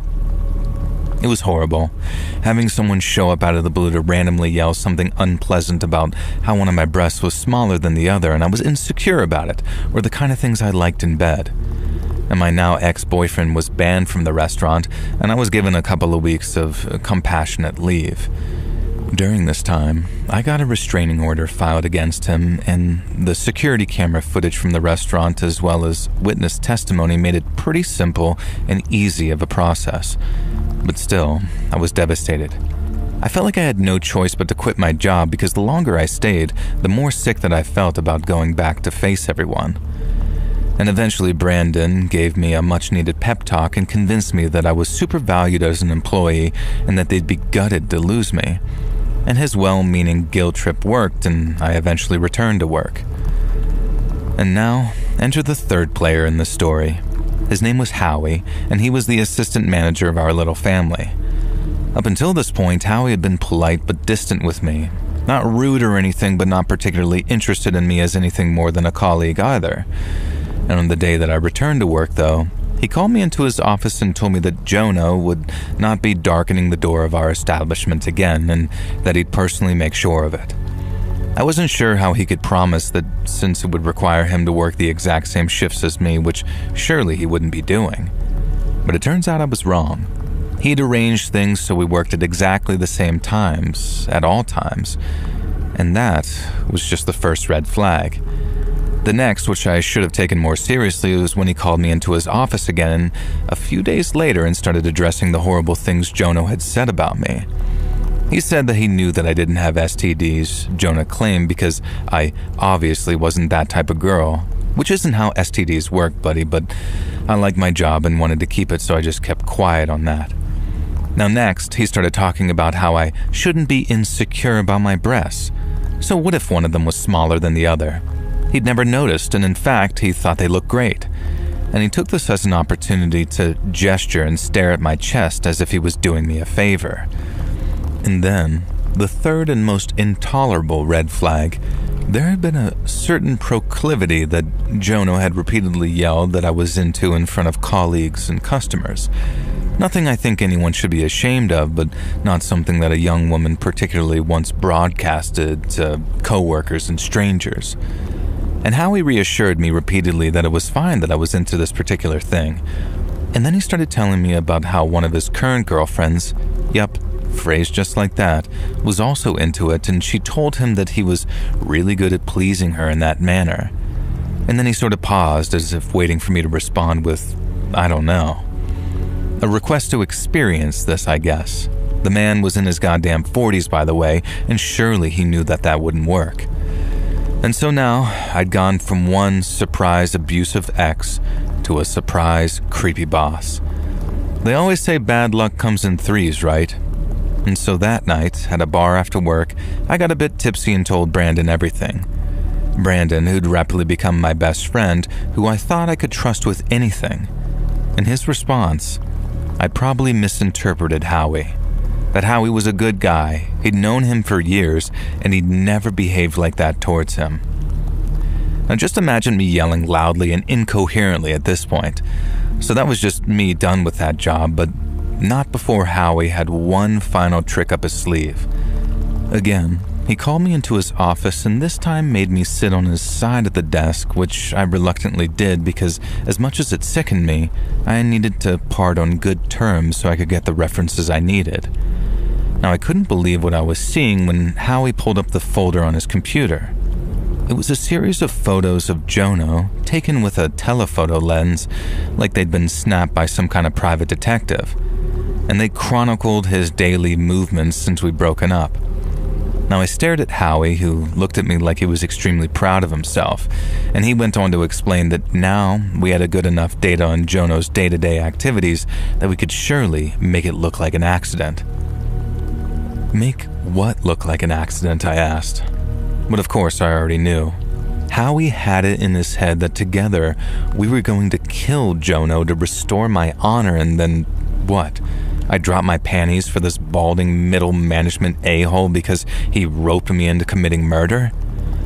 Now, I told him that I severely appreciated the effort he'd gone to and asked him if he could just email his dossier over to me so I could spend the night coming up with a plan. And that buffoon actually did it. He emailed me the photos, his random, barely legible .txt documents about how we could hit Howie with a car or cause him to walk under some unstable structures, or all manner of Looney Tunes nonsense. But his most coherent idea by far was that we'd invite him to the restaurant under the guise of me wanting to get back together with him and then serve him poisoned food. I immediately called the cops and forwarded all the information. Thankfully, they took it extremely seriously and apprehended Howie that same night on intention to commit murder. Eventually, he entered into some kind of plea deal and it was proven that he was most definitely not of sound mind. And really, I didn't care as long as he got the help that he needed and wasn't a danger to others. But for me, I was left pretty devastated. First Jono, then Howie, then Brandon. I didn't really have any close female friends, so it just felt to me like everybody I'd gotten close to had turned out to be a goddamn psychopath. And honestly, I'm still struggling to shed that belief. I'm in therapy, but every time I meet a new person, every time they're nice to me, I find myself gripped with the terror of waiting for the other shoe to drop, as they say. All because I followed up on the help wanted sign in the window of my favorite local restaurant. They say you are what you eat, but frankly I do not remember crazy being on the menu.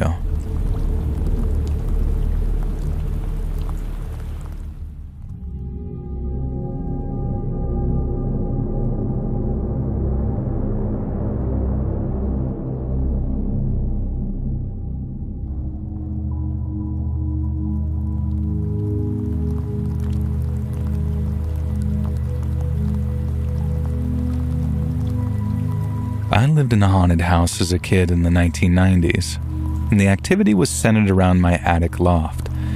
There were lots of unexplained noises, objects being thrown around, etc., and there was only one event in particular that truly scared me.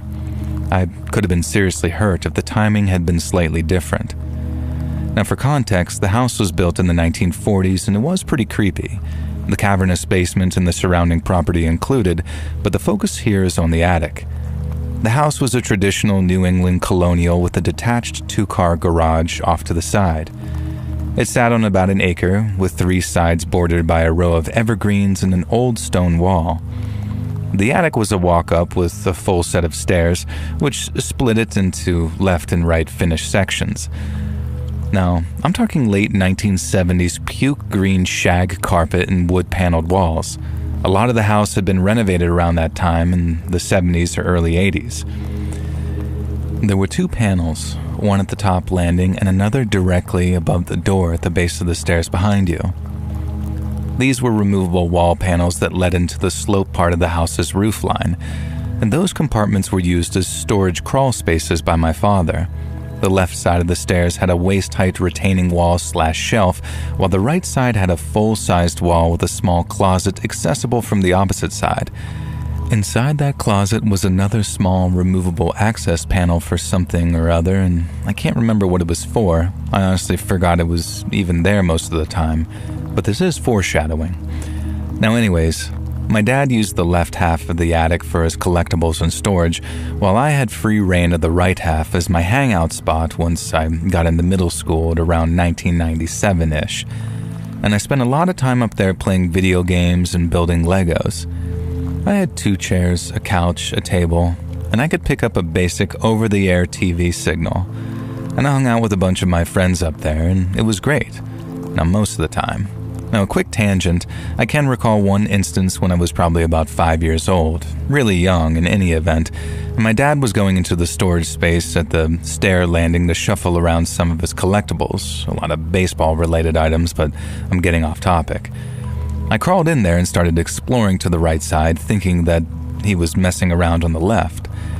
And in the very corner of the attic crawl space, I saw these 2 incredibly intense, ice blue glowing eyes.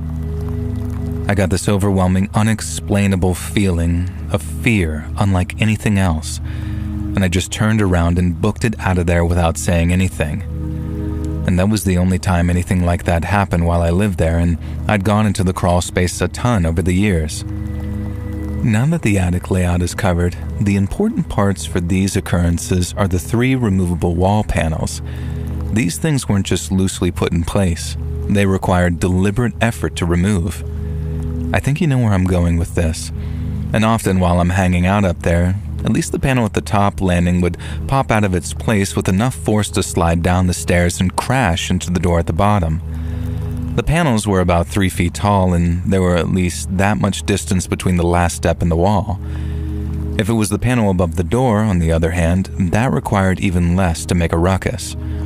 And there was only about an 8 to 10 inch ledge next to the wall on the right that you had to shimmy across to access that panel, and I remember it being about the width of a VHS tape. Naturally, when that panel came off the wall, it crashed down 10 plus feet to the base of the stairs, making a ton of noise. Now, this was the normal version of events, and it started happening more and more the longer I'd spent time up there, from 6th through 8th grade. Typically, I'd just pick up whichever panel had fallen, put it back in place, and continue whatever I was doing. And now we're getting to the meat of the story. I was sitting in my chair playing PS1 during a long gaming sesh one summer afternoon, probably in 8th grade, and the chair was positioned a few feet from the closet directly to my left. I got up to use the bathroom on the 2nd floor, since obviously the attic didn't have any plumbing. And as I made my way towards the stairs, only a couple of feet from the chair, both the panels in the stairway suddenly flew off the walls simultaneously and collided in midair, crashing down into the stairs and the door below. On top of that, the panel inside the closet shot off the wall with the same intensity, if not greater, directly into the chair that I had been sitting in. I ran down the stairs, scared out of my mind, and didn't go back up there for hours. Aside from going back there later that day to turn off the TV and PlayStation, I don't think I went back up there again for about a week.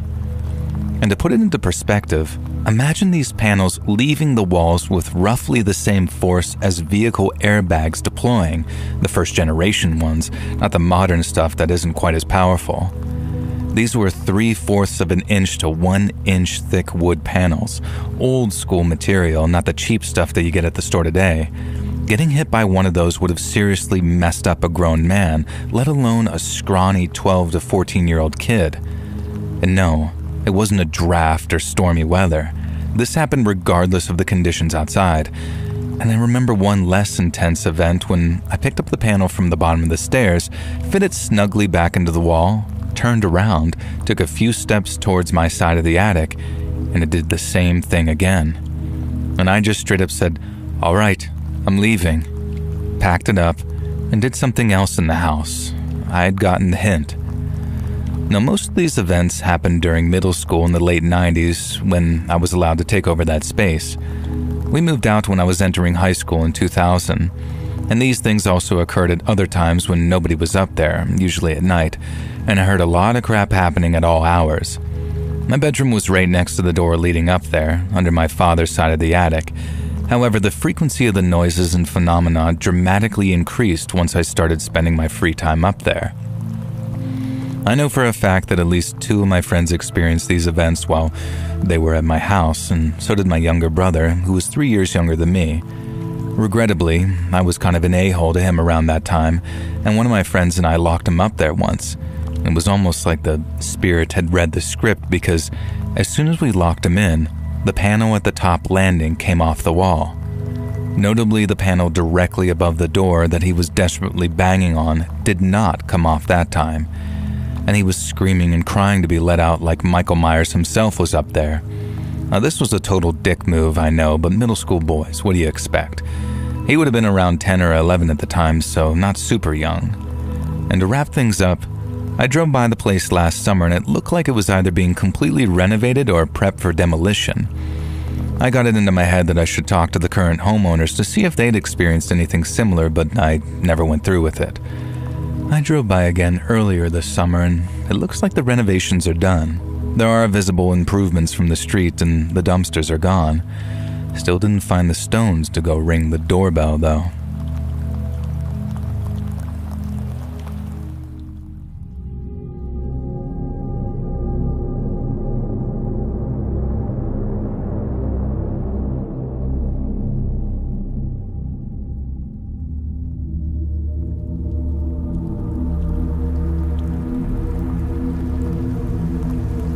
Is anyone here old enough to have been a dad in the mid-90s? Well, I am, and I went through a lot during fatherhood when my 3 kids were still under 18. 2 daughters, 1 son, and I couldn't be more proud of them to this day. But I'm not here to gush over my kids. The year was 1996, my son was 5, and that Christmas he wanted the hit-hot toy that every other kid wanted, a talking 12-inch Buzz Lightyear doll. If you were a parent around then, or even a kid, you'll know how freaking impossible that thing was to acquire. Kind of rubbed salt into the wound that Jingle All the Way came out around the same year, basically portraying the same kind of struggle of a parent trying to buy an action figure. But I digress. I didn't go into a wild caper involving Sinbad, which ended up with me dressing in a full-functioning Buzz Lightyear costume. Instead, I turned to the classifieds. Worth a look anyway. People have found strange and unexpected things in the classifieds before. And so I scoured the classifieds, and sure enough, I did actually find a few Buzz Lightyears. However, the sellers were obviously asking for crazy prices. The cheapest was like $100, and the most expensive I saw was like $180, I think. Now, for some context, the toy was like $25 retail, I believe, and no way could I afford that much for one single present for one of my 3 kids. It would have to be the only gift that he got, and I know that that would have disappointed him just as much as not getting one at all. Now, after a few regular store tours after work each day, I resigned myself to passing on that Buzz Lightyear. But then I saw it. A listing in that day's paper in the classifieds. A Buzz Lightyear doll for sale. $40. Of course, I figured that must have already sold, but I called the number anyway, and holy crap on a cowboy. That lovely old lady on the other end of the phone still had that doll. Now, I offered her the full $40 because I didn't want to risk anything, and the old lady explained that she'd bought the toy by accident for her grandson, having heard on the television that it was a hot new gift, but her daughter had told her it was for little kids and her grandson was 12, and so it was probably a bit too old for the toy. Now, Grandma was going to return it to the store, but her daughter and son-in-law made her list it in the classifieds, and they told her to sell it for $100, but she couldn't bring herself to profit off of it that much out of some desperate parents, so she lowered it to $40. Now, she sounded like an awesome, genuinely lovely old lady that I had no hesitation when she said that I needed to visit her home to come collect that toy because she didn't drive. Typically with exchanges like this, you're meant to meet in a public place where possible, but it really didn't seem like that would be necessary here. Now, spoiler, the old lady genuinely was just a lovely old woman. She wasn't luring me to cook me in her pot and eat me for Christmas. That's not where this is going at all. Now, I drove the 20 minutes over to the old lady's house and went inside. Now, it was the typical adorable old granny's home. Photos of her many familial generations on the wall, pictures of a man who'd clearly been her husband, and a worn-out single-seater that I absolutely knew her beloved had sat on every night until he passed. Now, Granny gave me a cup of something, and with it, she brought the Buzz Lightyear doll out, and it was the right one. It was perfect. It was still in the Sears bag. It must have been how she managed to find it, as Sears was downscaling their toy stock at the time, so I didn't even think to really check there. And we chatted for a bit, and then I could tell that the old woman was getting tired, so it was nearly 8 p.m., and old people tend to go to bed early. Now, trust me, I'm actually one of them now. I triple-checked that with Granny that she was okay with the $40, and I even offered her $50, about as much as I could afford, but she was having none of it. In fact, she tried to knock it down to $30, but I could tell that the extra $10 would be useful for an old woman during Christmas. And with the deal done, I bid her a nice goodbye, promising to stay in touch and plan to add her to our Christmas card list, and also ask my son to write her a thank you note when I told him the story on Christmas. I left the house, walked down the steps to the street, and began to head towards my car. And that's when they appeared. A gang of 3 young people, faces covered in balaclavas, wrapped up in these thick coats. And I could tell from their muffled voices that they were young, maybe even mid-teens, but that didn't make them any less menacing. They started shoving me, grabbing at the bag that I was holding, and they were asking me what I had there. Was it anything valuable? Was it worth my life? I just immediately tried to appeal to their youthful human instinct, and I explained that it was the Buzz Lightyear toy for my 5-year-old son, and I'd gone through hell to get it.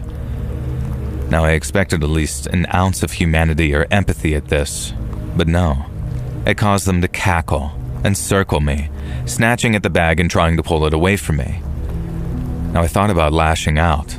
Now, back then, I wasn't some weak guy, and I could have probably done them some damage, but I was scared out of my mind that I'd get in more trouble than they would if I beat up a teenager in the week before Christmas. Eventually, they converged on me and began to overwhelm me. And then I felt a cold, strange sensation in my side. I didn't realize what had happened at first, but I remember my vice grip on the Sears bag failing and dropping the Buzz Lightyear doll. One of those youths snatched it up, and then they all looked at me, and I could see a weird kind of horror in their eyes. Why, I thought. Who the hell did that, one of them asked, and the others just shook their heads, clearly not wanting to admit to whoever it was. I was still confused. I had no idea why they were freaking out and now suddenly running away, and then I felt it. The burning, agonizing pain in my side. I reached down and touched it and felt this wetness, even though I had my wool gloves on. One of these kids had stabbed me. I'd been stabbed over a Buzz Lightyear doll. Now, I wish I could say that I chased them down and got the toy back, but instead, I collapsed in the middle of the sidewalk and began half-heartedly calling for help. Thankfully, someone had heard me pretty quickly, and the paramedics arrived and got me to a hospital.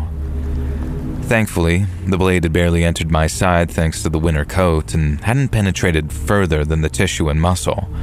No harm, no foul, except for a few days of pain and some stitches. Thankfully, work's medical insurance covered most of it too, so it didn't even screw up Christmas financially, so to speak. And there was still the matter of letting my son down gently. I deliberated whether I should tell him that I wasn't able to get the Buzz Lightyear doll, but in the end, me and my wife decided to just tell him the truth. And so a few days before Christmas, we sat him down and explained everything. Why Daddy has an injury, and why he wouldn't be getting the Buzz Lightyear toy he wanted. I kind of expected tears and a tantrum because he was 5, but no. He was completely gracious and wonderful about it, and just said that he understood and that he'd be happy with some of the other things on his list, which was admittedly pretty extensive.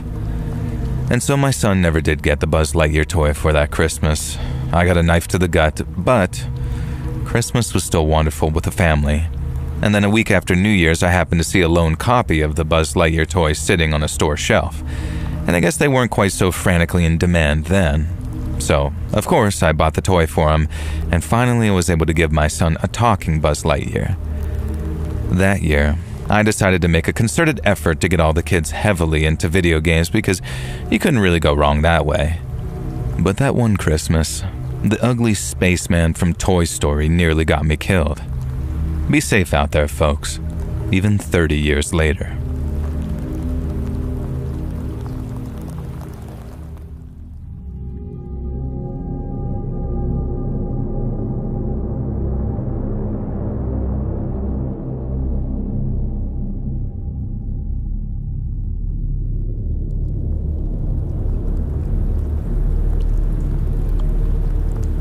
So take this with a pound of salt.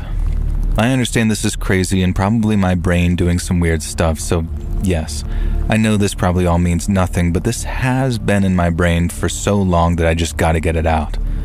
When I, now an 18-year-old female, was in 2nd grade, I rode the bus to and from school with my older brother, and no particular memories stand out, but a few related to this girl named Tina. And since my brother is a couple of years older than me, he sat towards the back of the bus while I sat in the middle, and a couple of random people would sit next to me in the morning towards the beginning of the year until people found the person that they wanted to sit next to for the whole year. One day, this girl that I had never seen before sat next to me, and this weird smell overwhelmed me. It was like this stale smell that didn't smell bad, but also smelled old and musty. I'm sorry, I literally can't explain it because I only recognized it when I smell it, so This Tina was a few grades above me, but other than that, nothing stood out about her. She looked like every other kid in the school. And the only thing off was the way that she smelled, because it was something that I'd never smelled before in my then 6 years of life, lol. Now, I don't remember how we became friends, but we did, and after about a week of knowing each other, she told me on a Monday that she had a secret that she had to tell me the following Tuesday. Now, I was hyped for a week waiting, and when the day finally came, she told me she was a vampire. Now, at 6 years old, I did know what a vampire was, and that they were not real and only in cartoons like Adventure Time. And so when she said this, I knew that she was lying and just sort of confused. But when I told her I didn't believe her, she said that she'd prove it to me. And this is something I'll never forget because I remember it so vividly. She told me that vampires grant wishes, which was something I had never heard about vampires, so I didn't really believe that either. But she insisted and said that if I wished to become a vampire, she would make me one, and that had proved that she was one. And so, since I didn't believe her, I agreed and wished I was a vampire, and she snapped her fingers and told me to look in the bus driver's front mirror, and since I was sitting on the outside toward the aisle, I leaned out and saw nothing in the mirror. I started to freak out, and I'm telling you, I don't know if the girl was a magician or what the frick happened, but I was not in that mirror. And so I started freaking out, and she calms me down and tells me, wish not to be a vampire. And I do. My reflection comes back in the mirror. After that, I believed her and started picking up on other details. For one, she didn't have fangs. She had those sort of lucky teeth that Kirsten Dunst has, where the canines aren't sharp but stick out from the front, which kind of gave her a lisp. And she also didn't ride the bus in the afternoon unless it was raining or the sun wasn't out. And I mean that with no exaggeration. She never rode the bus on a sunny day. She seemed to be committed to the bit. And the last thing that became an occurrence was that she would regularly remind me not to tell anyone that she was a vampire, or she'd wish that I never existed. That didn't really scare me, but it was kind of off-putting. Like, okay girl, I won't. Now, something I want to mention, but I low-key doesn't really matter, is that she accused a guy in my grade named Kevin of being a werewolf. Like, okay, I guess so. So about a week after the wish thing, she told me that I could get one wish every Tuesday. And I wish I could tell y'all what I wished for, but if I remember correctly, I would tell her that I couldn't think of a wish every time for some reason. I don't know why, I just remember being like, I don't know, let me think. And then the next day I'd have a wish and she would say, girl, it's Wednesday, so no. Now, I never got bad vibes from her or anything either. It just felt like I was the only one who knew her generally, since no one else talked to her on the bus and we were in different grades, her being in 5th and me in 2nd. I never saw her once we stepped off the bus either. Generally, for a long time after all of this stopped, I figured that this young girl who had seen Twilight and was obsessed, but then I remember what happened the last time I saw her. The last time I saw her was a Tuesday, and instead of granting me a wish, she told me that there was a monster party happening that night, and she wanted me to sneak out of my house and come. Now, I was intrigued, but didn't really comment, so just went, okay, sure. And I asked her where it was, and she said that it had come to me in a dream because that's how vampires kept secrets. And I just kind of forgot about the whole thing once I got off the bus, since I had no intention of going anyway, since I was literally probably 5 or something. Now anyways, after forgetting about it all day, when I went to sleep that night, I had a crazy dream. I dreamed that I was at a party, and there were so many stereotypical monsters there. They weren't exaggerated to be scary, they literally looked like they were 1900s movie counterparts as I walked through the room, so it just looked like a bunch of monsters drinking from red cups like I saw on TV. And as I walked through, I saw a vampire who looked like Dracula. Pale skin, widow's peak, long fangs, and cloak. And as I walked through to reach him, I noticed that there was this big hole in the middle of the floor that looked like a cliff behind him. And when I got to him, he said something to me that I remember for a long time but recently forgot. And it was nothing scary though, just sort of a remark saying, "Oh, you've made it," or something along those lines. And as we were talking, he moved in a way that I followed to hear what he was saying, not realizing that he was turning me around so that the cliff was now next to me. And at some point I ended up slipping and holding onto the cliff with both hands, begging for him to let me up, and he just stood there for a bit. There was no urgency in the dream at all. From me asking for help to him not moving to help, it all felt very calm. And eventually he bent down and started to lift my fingers up so I wasn't gripping the cliff until I eventually fell to my death. And now the way my dream works is that they play out like a movie. So they're not in first person, and while I never see my own face, I see various perspectives. And so I felt it was as if a camera watched me go down and hit the ground. The dream didn't end when I hit the ground either, it kind of stayed and I saw myself on the ground dead. Now, it was so surreal to think about because it was so randomly graphic and nothing surrounding my interactions with her before that ever gave anything sinister, besides her last interaction with me leading up to the dream. And after that night, I never saw her again, and weirdly, it took me a couple of years to realize her connection to my dream. That smell has never left me, and neither has that dream since I never remember my dreams and can only recount like 5 I've ever really had. And I occasionally get reminded of this whole thing when I meet someone who smells like her, which has been maybe 4 times since. Overall, she probably wasn't a vampire, but between the bus mirror thing that actually did happen and I can't refute, and the crazy dream, I don't know. I know the mind can make up some crazy stuff, but I remember anything down to a T like that, and I really don't know what to say. I'm not religious and have a difficult relationship with the paranormal stuff, and whether I believe in it or not, but that's probably something I'll post about later.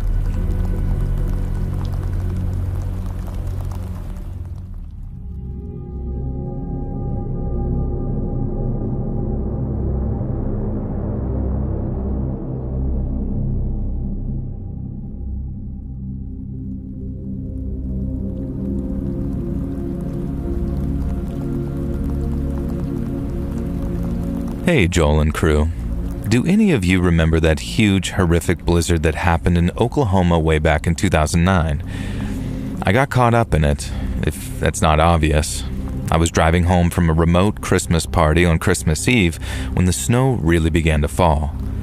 What reception I could get through the radio was telling everyone to stay indoors and definitely for sure don't go out driving in your cars. Well, thanks. That really helps halfway through my journey. Now, eventually the snowfall got too heavy and I couldn't risk driving. I tried to pull into what seemed to be a safe side bank, but in fact was a snowdrift that tipped my car into a ditch. Within seconds, the whole car was covered in a blanket of white. Did you know the blizzard reached a record 14 inches of snow that year? Imagine being out in that.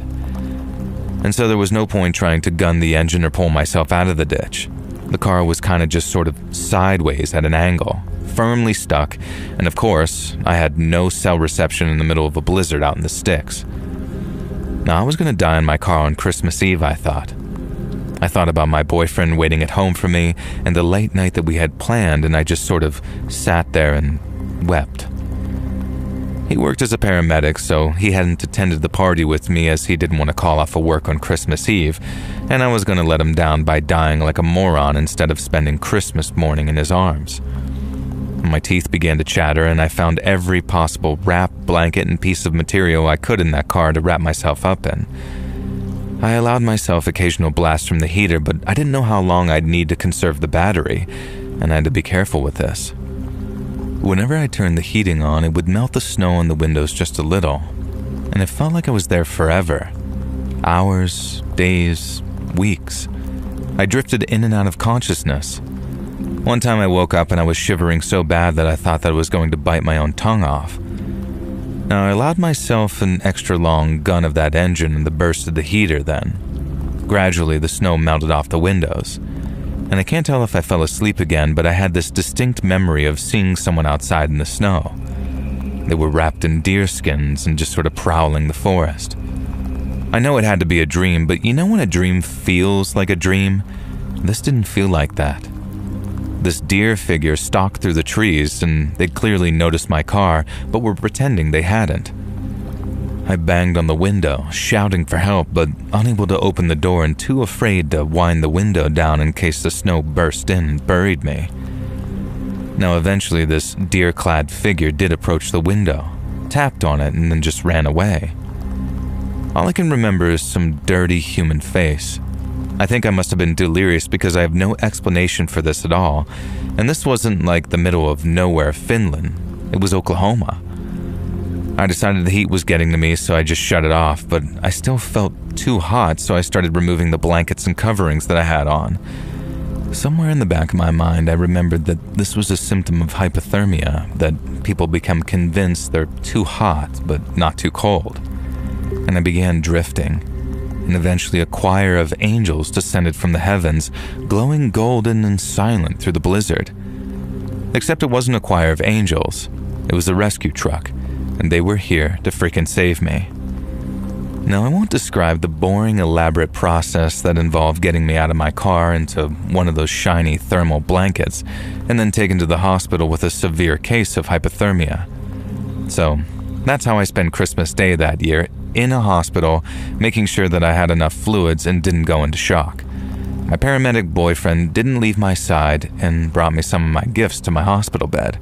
And it was actually one of the best Christmas days ever because the night before, I was certain that I was dead. And not being dead in a ditch is one of the best Christmas presents you can ask for.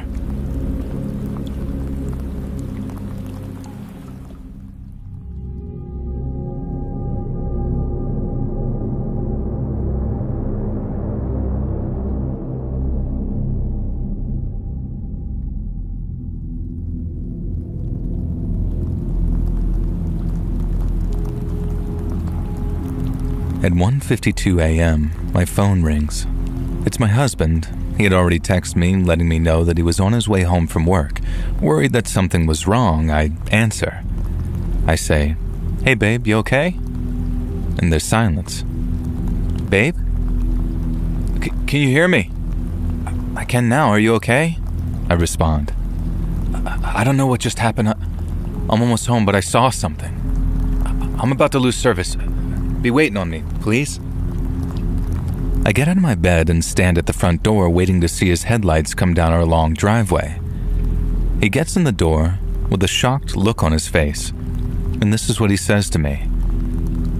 I saw these things. These tall, white things. A tall, white woman with two other tall, white people. Not white like skin color, like snow white. They were standing out by the abandoned train tracks. The woman had what my brain could only compare to a trash bag with light. I know that's not what it was, but that's what it reminded me of. When I saw them, they noticed me too, and I just got this feeling. I can't explain it, but I just need to get out of there. It's like an unease came over me. I'm not sure what they were, but it wasn't right. They're not humans. Now, I started reheating his dinner, and then it hit me. This automatically made me think of the tall whites. Now, I googled tall whites and asked my husband if any of the photos were comparable, and he scrolled to one image and said, "Yeah, this is close."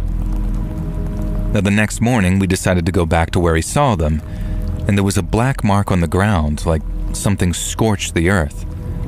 Now, even more puzzling was that it had lightly rained the night before, and it was raining when he saw them. Nobody lives in the area where he saw them. It's just an old one-lane road that connects to two larger roads and crosses the abandoned railroad tracks. We also live in the outskirts of a very tiny little town. It's unlikely that anyone was this far out, making a fire directly next to the road and tracks. And as we're walking towards the car, an old man in a beat-up old Ford pulls up beside us. Now he says, "Hey, what are y'all up to?" Neither of us recognized him, and we just nodded and said, We're just looking at something. Is our car in the way?" Now he puts the truck in park and gets out, and he says, "No, y'all are fine. Did you kids see something interesting?" And my husband responds, I saw something out here the other night. on my way home from work. I'm not sure what it was, though. And the old man says, "Is that right? I live over that way. Have all my life," as he points to the highway. An awkward silence falls over us for a few seconds as we're walking to the car. And then he says, "Y'all believe in aliens?"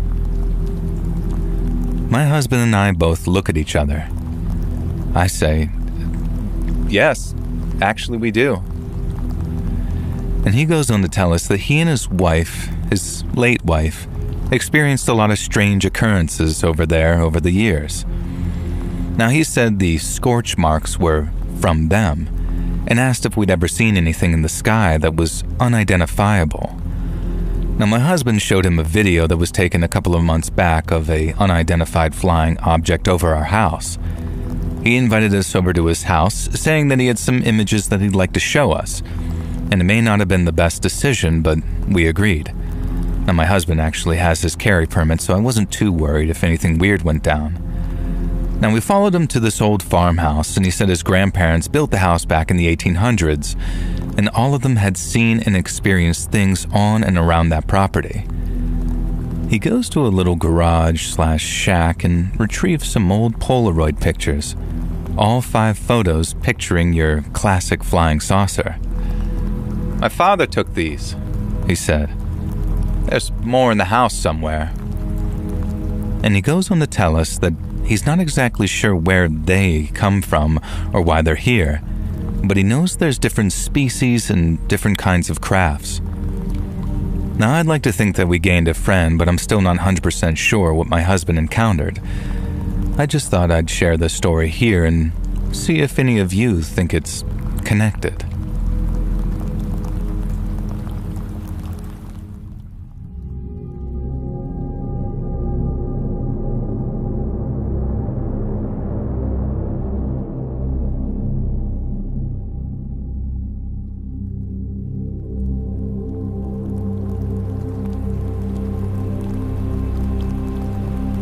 So I'm actually the son in the story, and it was a tale my dad told me many times from when I was a kid. I'm going to write it from his perspective as he dictates it to me, though, because it makes more sense listening to it from his point of view.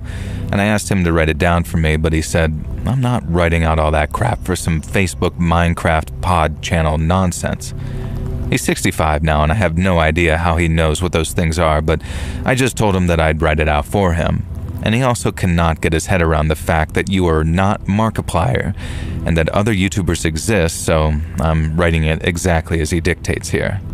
So anyways, hi Markiplier, or whoever you are. This happened back in the day. Our family stupidly decided that we wanted a real Christmas tree that year. Now trust me, don't bother. It's messy as crap and, well, I guess it could lead to the kind of thing happening that happened to us. We drove out to a certain national forest. Me, the wife, and this little bastard here writing this all down. Now please note, I love my son very much. I just like giving him a bit of crap here and there. And so we were just going through the national forest when I found it. The perfect tree. Out came the axe and I began swinging like a woodsman out of old. Paul Bunyan would have been proud of me, whacking and thwacking away at that tree trunk like a pro. And suddenly, I heard a sound. A sort of spluttering, horrified scream of, "What the F do you think you're doing?" A big, fat, older couple came waddling their way through the trees, dressed up in winter gear. The man was red-faced from exertion and years of enjoying a bit too much to drink. He pointed one fat, bloated finger into my chest and told me I was not, I repeat, not, allowed to cut these trees down. I replied that in fact I was allowed to cut these trees down, and this part of the forest allowed it. And I even produced the necessary paperwork proving it. Now in fairness, not everyone knows that certain parts of certain national forests allow you to cut down Christmas trees, so I came prepared. The man took the paperwork from my hands and instead of looking at it, he threw it down into the snow and just stomped on it like some stupid toddler. Now my wife was seeing red. I'm the calm one of the two of us, but she comes up to this guy and started giving him an earful. How dare he lay hands on her husband, and how dare he accuse us of false crimes? Now, he began to stutter, and my wife continued to yell at him, now for getting spittle on her face. Every insult you could think of she was throwing at this angry old busybody. Now, I looked around for my son to check that he wasn't too upset by this whole ordeal. I didn't see him, nor I realized did I see the fat wife of the angry man. I scanned the forest, and there they were in the distance. The egg-shaped woman waddle running away, holding my son's hand and dragging him along. I'm not entirely sure what she told him to persuade him to go with her, but he wasn't trying to pull away or anything. The husband realized that I'd noticed what was going on and tried to step between me and the view of his wife kidnapping my son. Well, no, I obviously wasn't having that, and without even stopping to think about the potential repercussions, I punched the fat husband in the face so hard that it sent him flying across the snow, smacking against a tree and collapsing to the ground. I was probably going to be in some trouble here, I figured. And then I remembered this was a plot to kidnap my son, so I was pretty sure a punch was fair game. I sprinted towards the woman dragging my son away. It was hard work in the thick snow, and somehow this chonky woman was faster than you'd expect. I was faster, though. I grabbed the back of my son's coat and swung him behind me, throwing him backwards onto the snow. And then, determined not to let this kidnapping heifer get away, I drew on my old high school football days and tackled her in the back as hard as I could. Maybe too hard because we went flying forward and her face connected squarely with another tree, knocking her out. I dragged her back to where my wife had somehow tied the husband up to a tree with the ties that we'd bought to attach the tree to the car roof. The wife was out cold, but the husband was just sort of muttering that we got this all wrong, that they just didn't want us destroying the forest. And the forest where it was perfectly legal to farm a Christmas tree, mind you. Sure, buddy. That's why your pig of a wife tried to steal my son. And this was days before cell phones, so my wife and son drove to the nearest convenience store while I just sat guarding the couple. We had no more restraints for the wife, so I kind of just sort of sat on her, which was not pleasant to say the least, and thankfully, she didn't regain consciousness. Eventually, my wife returned with the cops, and the couple were squeezed into the police cruiser, and I'm actually surprised they fit. Ultimately, nothing came of it, though. It was their word against ours, and according to the cops, they were willing to overlook the numerous assaults that I'd committed against them as long as we accepted that it was all a big misunderstanding. We didn't have a choice, really. No way was I going to prison and depriving my son of a father just to fight a losing battle. I do worry sometimes that that couple had done this before and did it again, but there's so much evil in this world and only so much of it that God-fearing folk like us can fight. And I hope you enjoyed my little story, Markiplier, and you read it on your radio show or whatever you weirdos do. Thanks for listening, and remember, don't be afraid to tackle a fat woman if she's kidnapping your son. Dad out. And so there we go. That was my dad's story. I have vague memories of it, really, so I know he's mostly telling the truth. I have this slight recollection that the woman promised to take me to see Santa and I somehow fell for it, but I don't like to dwell on that. The idea that I was that stupid as a little kid is almost harder to cope with than the fact that I was nearly kidnapped and probably eaten or whatever they were going to do to me.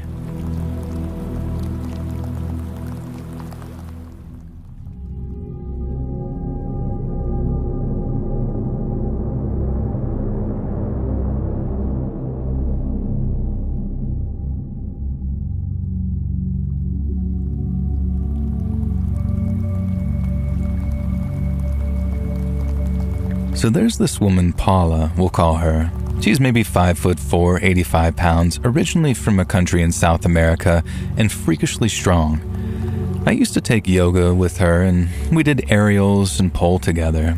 And she's also nearing 60, but you would never guess. She's so fit and tiny and almost ageless in this very intense, wiry, even vibrant way. But I've never quite known what to make of her. I wouldn't say that we were close, though for a little while we started to get closer because we were around each other a lot. The thing is, she started subtly mirroring me. Doing her hair like mine, painting her nails the same color, styling herself in ways that felt oddly specific. She even bought me clothes, and it didn't feel like some sweet gesture. It felt off, like she wasn't admiring me, she was trying to wear me or be me. And then one day, we were at open pole together with one other person there, and the studio doesn't have dim lighting, it's actually very bright and fluorescent. And when she was doing this sort of sideways pole sit, and I could feel her watching me. We are both extremely flexible, but I have this sort of connective tissue disorder, so I have a slight edge on her, which isn't a big deal, but she is extremely competitive, probably even a covert narcissist. Now anyways, I'd just done something kind of splitty, and as I turned around to smile at her because it felt like she was looking at me, and when I did, her eyes were completely black. I mean fully black. I looked for several seconds because I couldn't look away. She just seemed almost vacant.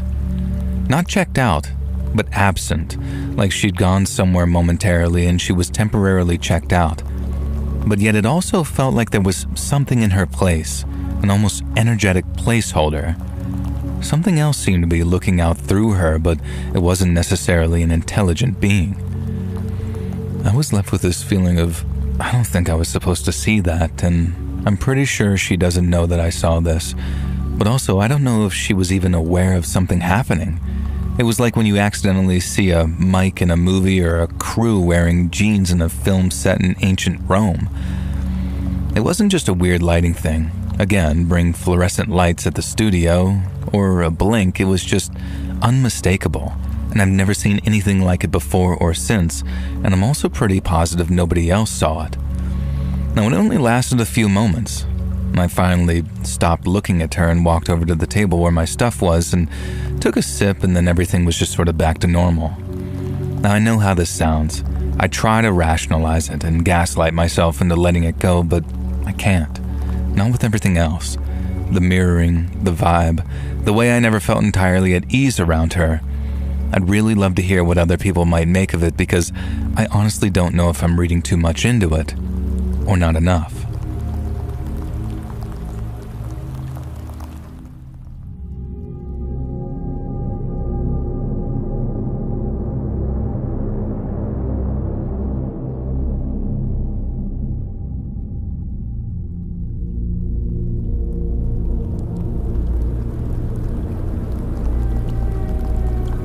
So many years ago now, I worked in a little craft store, and it was coming up to Christmas.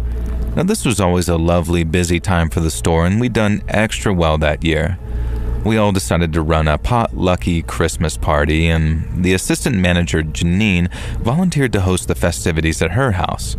All good, all grand.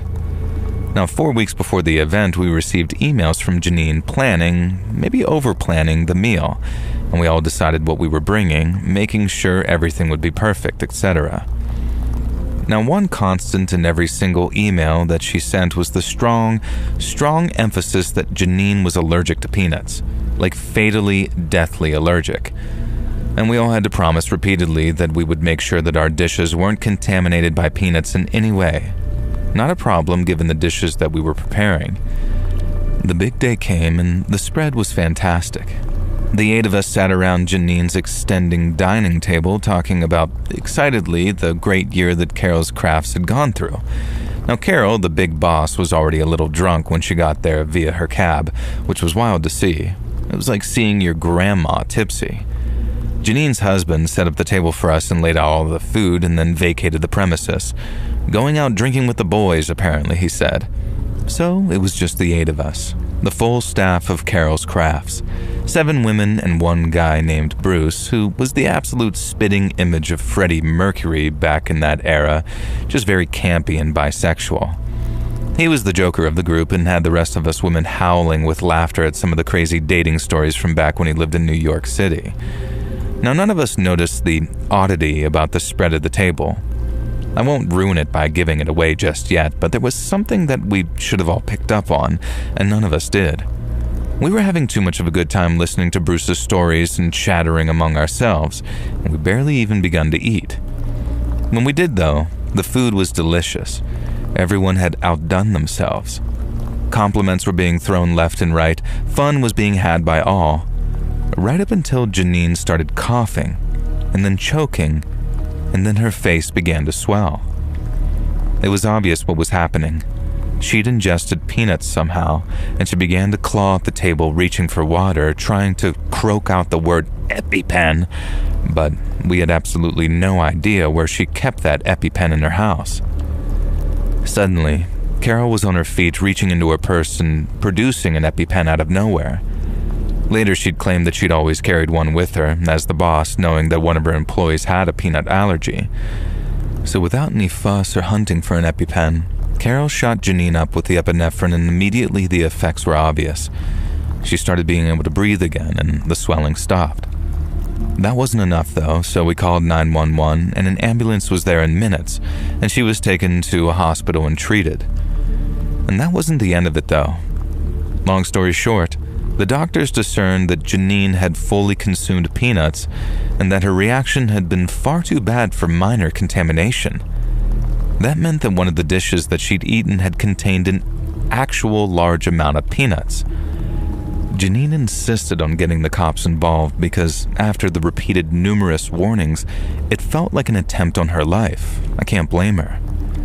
It was determined that the meatloaf contained ground-up peanuts, and more than enough to be deliberate. But therein lay the big mystery, and the thing that we hadn't noticed throughout the whole meal. The potluck should have consisted of 8 dishes, and there were 9, and all of us denied bringing the meatloaf, and we all explained which dish was ours.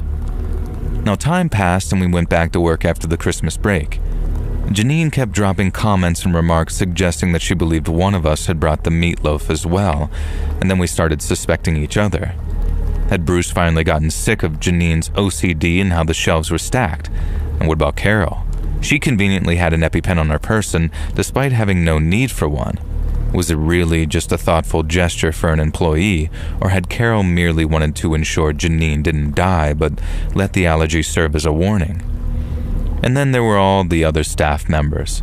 None of us had a problem with Janine, and we were all like family, but someone had certainly tried to harm or kill her.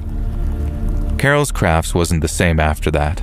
We all suspected each other, and just when it felt like we'd moved on, someone would bring up the peanut meatloaf and would all start again. And this broke Janine. She started referring to us as potential killers and talking openly to herself in the break room about how her colleagues wanted to end her. In the end, Carol had to ask to leave, and honestly, we were all kind of relieved after that. Maybe that would be the end of it. But then Carol gathered us all in for a meeting and told us that as sorry as she was, it was weighing on her too. She explained that she'd gathered enough of a nest egg to retire, and that the stock was being sold off to another craft store in a different state, and there would be no new owners, and Carol's Crafts was closing for good. I suppose when you're all surrounded by an attempted murderer, it's inevitable. We never did find out which member of Carol's Crafts tried to kill Janine, and before you groan at a lack of conclusion, that's because the answer was none of us. Maybe you've worked it out already, but the culprit was Janine's husband, Paul. He'd prepared the table for us while we all had drinks in the living room, and this included secretly heating up a meatloaf he'd prepared earlier while Janine was at work, into which he'd crushed dozens of peanuts. His plan, we found out, had been to try and kill his wife and make it look like it was one of Janine's colleagues. Now, we found this out via a very long apologetic email that Janine sent us all some years later. She explained everything. Paul was now her ex, and in one of their final blazing rows, he'd let something slip about the meatloaf. It wasn't enough to bring any kind of charges against him, unfortunately, but she did include potentially tried to poison me with peanuts in the divorce proceedings, so there's that. No idea what Paul, Janine, and Bruce or any of the rest of us are up to now. I do know that Carol retired to Florida and passed away during the pandemic, ironically by being hit by a bus and not the virus, according to Facebook, but I wish them all the well. Now, I'll just say one thing. There's no way that I'm having a potluck Christmas meal with any of them ever again.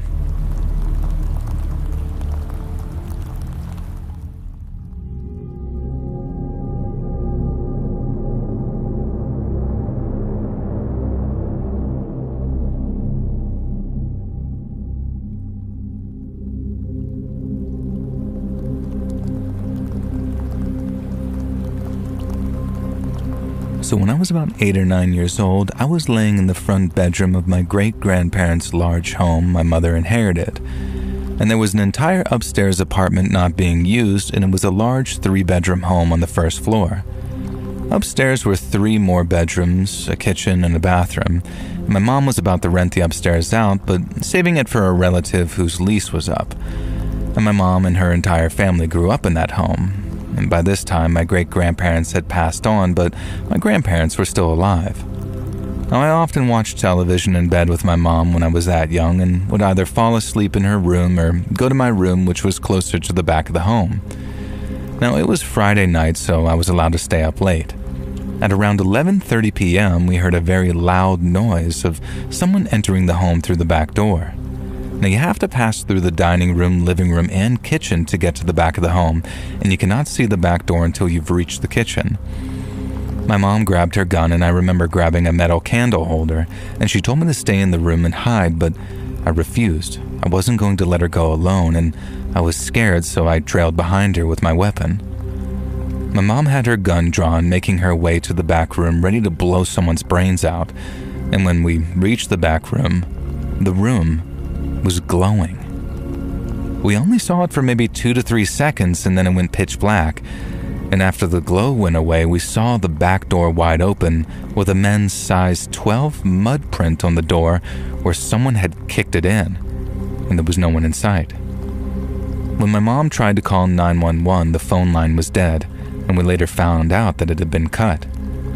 She had a panic button that alerted the police in the front room, and the alarm had not yet been set, but the button actually worked, and help came within 6 or 7 minutes.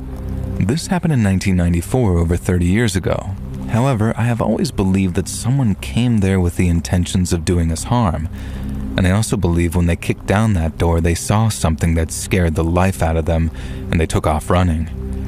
I believe it was our relatives protecting us in that family home. I saw the glow clear as day, and it was almost this purple color, almost like a lit gas pilot on a stove would look like, and my mother saw it as well. We never talked about the glow until I got older, and she never mentioned it to anyone, I don't think. And we had the conversation when I was about 20 and talked about the glow, and she looked at me in complete shock and said, "Oh my God, you saw that too."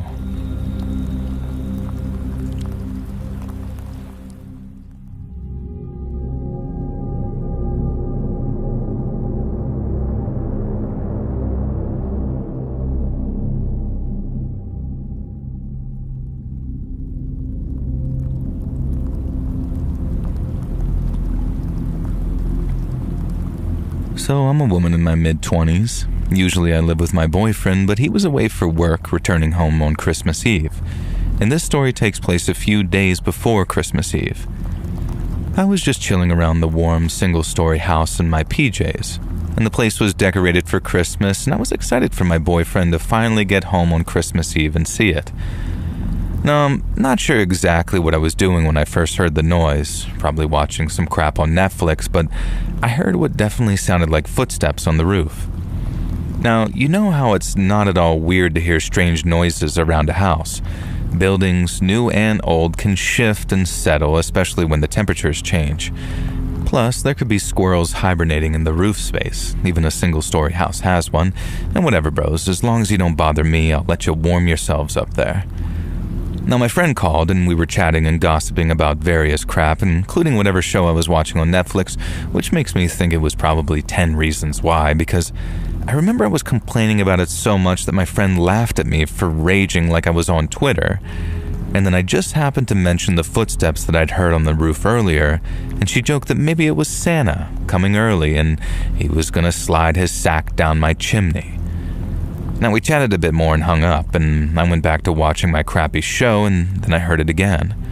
Definite footsteps on the roof, though, it seemed, and it sounded like someone was sort of pacing back and forth, and then at one point running around almost in a circle. What the hell, I thought. Now, wrapping myself up in my winter coat, I went outside to see if I could see anyone or anything on my roof.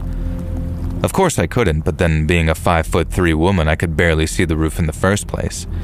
I would have had to get a ladder out of the garage, and there was no freaking way that I was doing that in snowy weather, just in case there was a dude on the roof.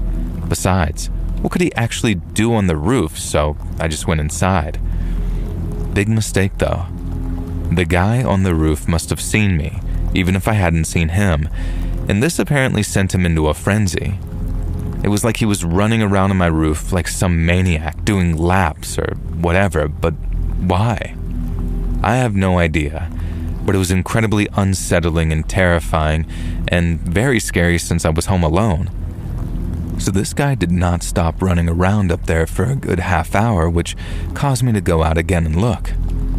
Now this time, I saw him. He was wearing a filthy Santa suit and had the build of a meth addict.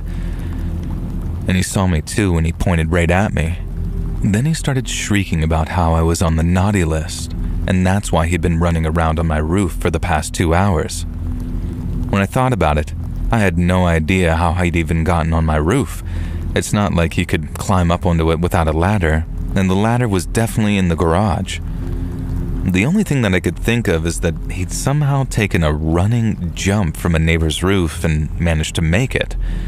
Either that, or he actually was Santa, I guess, but that would mean that Santa was a filthy, emaciated meth head with rotten teeth and a bizarre roof exercise regime. Thankfully, I had my cell in my coat pocket, so I pulled it out and dialed the cops right in front of him, keeping eye contact with him the whole time. I guess there was a danger that he could have leaped off the roof at me and somehow avoided injuring himself. Or as I thought of later, he could have thrown something at me, but thankfully I didn't consider that at the time. Plus, with how cracked out this guy obviously was, I'm pretty sure that he couldn't have hit a barn door with a banjo. And when I got off the phone with the cops, I told Meth Santa that they were on their way. And he sort of paused, thinking about this for a moment, and then started doing laps around the roof again. And I watched in shock as he ran in circles faster and faster, and then eventually charged towards my neighbor's roof and did a front flip as he jumped across the gap. Now, to his credit, he made it too. Meth Santa was some parkour expert apparently, and I watched as he sprinted around the roofs, leaping further and further. And when the cops got there, I told them roughly where he'd gone, but I was kind of in shock. It's not every day that you see a methed out Santa doing parkour across your neighborhood. Now, I went back inside and kept watching out the window, and about 30 minutes later I saw a squad car driving past with that Santa in the back, looking pretty sad. And shortly after, there was a knock on my car and a kind lady cop explaining the whole situation. The guy was known as a local crack and meth head, and according to him, he was sick of being a bad person, so he wanted to be Santa. But he couldn't afford any gifts, so his plan was to just run around on some roofs and let people think Santa was real. I guess it was kind of sweet in some way, and that was until he admitted dropping some baggies of probably cocaine, but I don't know how good it was, down the chimneys of some of the houses, and I was glad that I didn't have a chimney. And when I asked how they'd finally caught him, the cop just sort of laughed. He said that despite his mad skills jumping around, his eyesight clearly wasn't that great, because after one particular epic leap, he'd run headfirst straight into a chimney and knocked himself out. And then the cops and the fire department had brought him down, checked him over with the paramedics, and then carted him off to the local police station. I have no idea what became of him, and I'm not sure what kind of crime it is to freely drop baggies of probably dirty cocaine down people's chimneys as a Christmas present, but I hope he got the help he needed. When my boyfriend returned, I told him the story, and he thought it was the funniest thing ever, after refusing to believe me for about an hour. And he was hugely disappointed that he didn't get to see the fun for himself, but despite that, and despite my visit from Meth Santa, I still managed to have a great Christmas. And this year, I hope you all do too. Just remember, if you hear footsteps on the roof, it might be the jolly fat man, or it might be a crack addict. These days, you just never really know.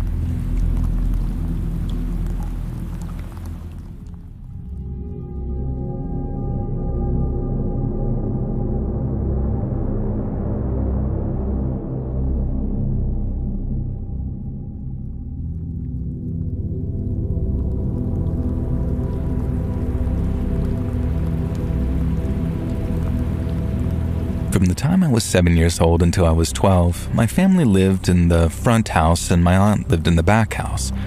From her living room, I could see out the front door. I began to notice that almost every night, I would see an older man wearing brown mechanic overalls and carrying a lunchbox stop at our front door. He would pause as if he were unlocking it and then enter the house. I told my aunt about the man and she told me to let her know about it the next time I saw him. The following night, she was watching with me when I saw the man walking up our driveway. I called my aunt and we went outside. I asked her if she saw him and she said that she did. We walked to my house and watched as the man stopped at the door, unlocked it, and entered the house. We followed him as he walked into the kitchen and placed his lunchbox on the counter. He turned around, almost facing us, and then disappeared.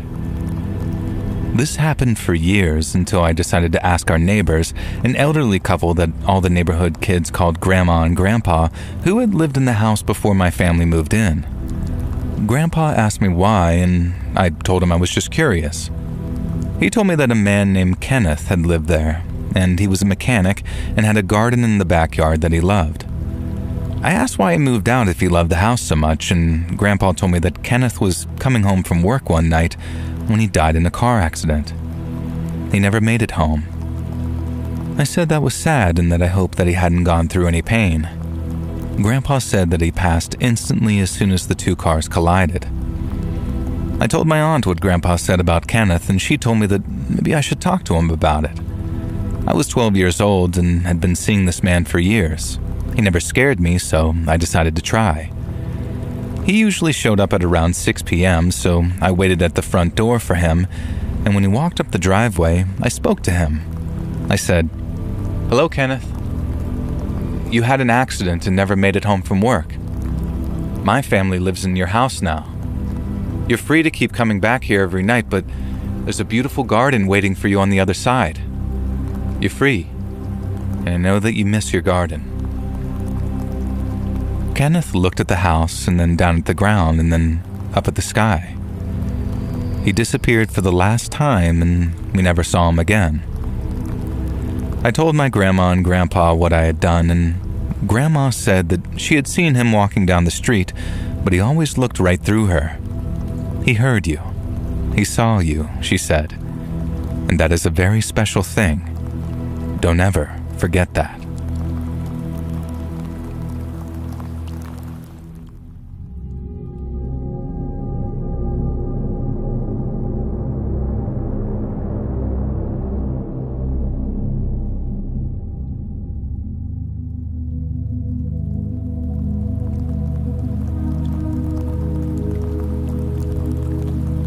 Say which company I used to work for, but it had multiple departments and each department had an office to itself. My department would always do a Secret Santa, and every year it was awesome. And that was until 2015 when the guy assigned to buy my gift was the new guy, the office creep, and I'll just call him Crispin. Now, of course, I had no idea it was Crispin who was buying my gift. That was the point. In fact, we weren't supposed to find out until we took our gifts home, opened them, and then revealed who bought for who the next day at work. Now, I've been assigned Margaret, this elderly woman who'd been at the company for years and who loved bath bombs and things like that, so she was an easy buy. Being a young woman in her mid-20s, I figured that I'd be easy to buy for as well. My Secret Santa gift felt like a framed picture, and I could feel glass on one side as I gently tapped it. Now, it was pretty poorly wrapped, with a very fragile sticker stuck to the front, and I made sure to be careful getting it home. When I arrived home, I had various things to deal with, like breaking up with a guy that I met on Tinder who seemed cool at first but soon became way too clingy and obsessive. And I put on my big girl pants and broke up with him over the phone instead of text message or email because I at least owed him that. And then I had a glass of wine to calm my nerves, and by the time I remembered my Secret Santa gift, I was in kind of a melancholic but floaty mood.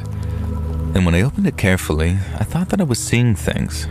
It was a framed photo depicting a young, attractive couple on a beach. The man was wearing a Speedo that left very little to the imagination, and the woman was wearing one of those hideous micro bikinis, neon pink I might add, and that left even less to the imagination. And you know the ones where the parts covering your naughty bits are clearly kinda see-through, so you're basically skirting the line of being naked? Yeah. And fair enough what people want to dress like, though. But the horrifying part was the fact that my face had been photoshopped extremely badly onto the micro-bikini chick's neck. Now, I'm a pretty pale girl, my hair's almost black, and this model was clearly a bronzed blonde bombshell. No attempt had been made to make our skin tones match or anything else for that matter, and in fact, I could still see a bit of her hair sticking out behind my own head. And even this was the most horrific thing, though. The horrifying thing was that Crispin from work had been photoshopped over Speedo Hunk's head, and this had to be a joke, right? A somewhat cruel prank from one of the girls since they'd been a little bitchy about Crispin. Now, I was less convinced it was a prank when I noticed that his signature was in the corner of the photo, though, written in Sharpie, although of course that could be faked as well. Now, feeling kind of upset and sick about it, coupled with the earlier events of the evening, I left the weird photo on my desk knowing that I'd find out the culprit tomorrow at work. And it was as bad as you'd expect. We all gathered together that lunch break with the reveal of who'd bought gifts for who, and as much as I'd hoped and prayed it wasn't the case, mine was from Crispin. And when he asked if I'd liked it, with genuine sincerity in his voice and on his face, what the hell was I supposed to do? Realistically, I know that I should have reported him to HR or just chewed him out, and I should have shown the Photoshop to my colleagues, although I felt weirdly embarrassed to do so. But Crispin outranked me in the company, and he was friends with the boss above, and he had this look of an eager puppy on his face when he asked me if I'd like the gift. And so I did the dumbest thing I could. I said that it was sweet and thoughtful. And when it came time to show off our gifts to each other, I pretended like I'd forgotten it at home and described it as a photo of Crispin and I, and then left it at that. I know I made a stupid decision by letting this slide. Trust me, I really do. You're probably screaming at your phones or TVs or wherever you listen right now about what a dumb idiot I was, and yeah, I do agree. But it was just such a weird left-field incident that I could barely work out what to do, say, or even think. That night, I dismantled the photo. I didn't want to toss the whole thing out because it was in a bizarrely high-quality frame, and I figured that I could use it for something that wasn't massively creepy and weird.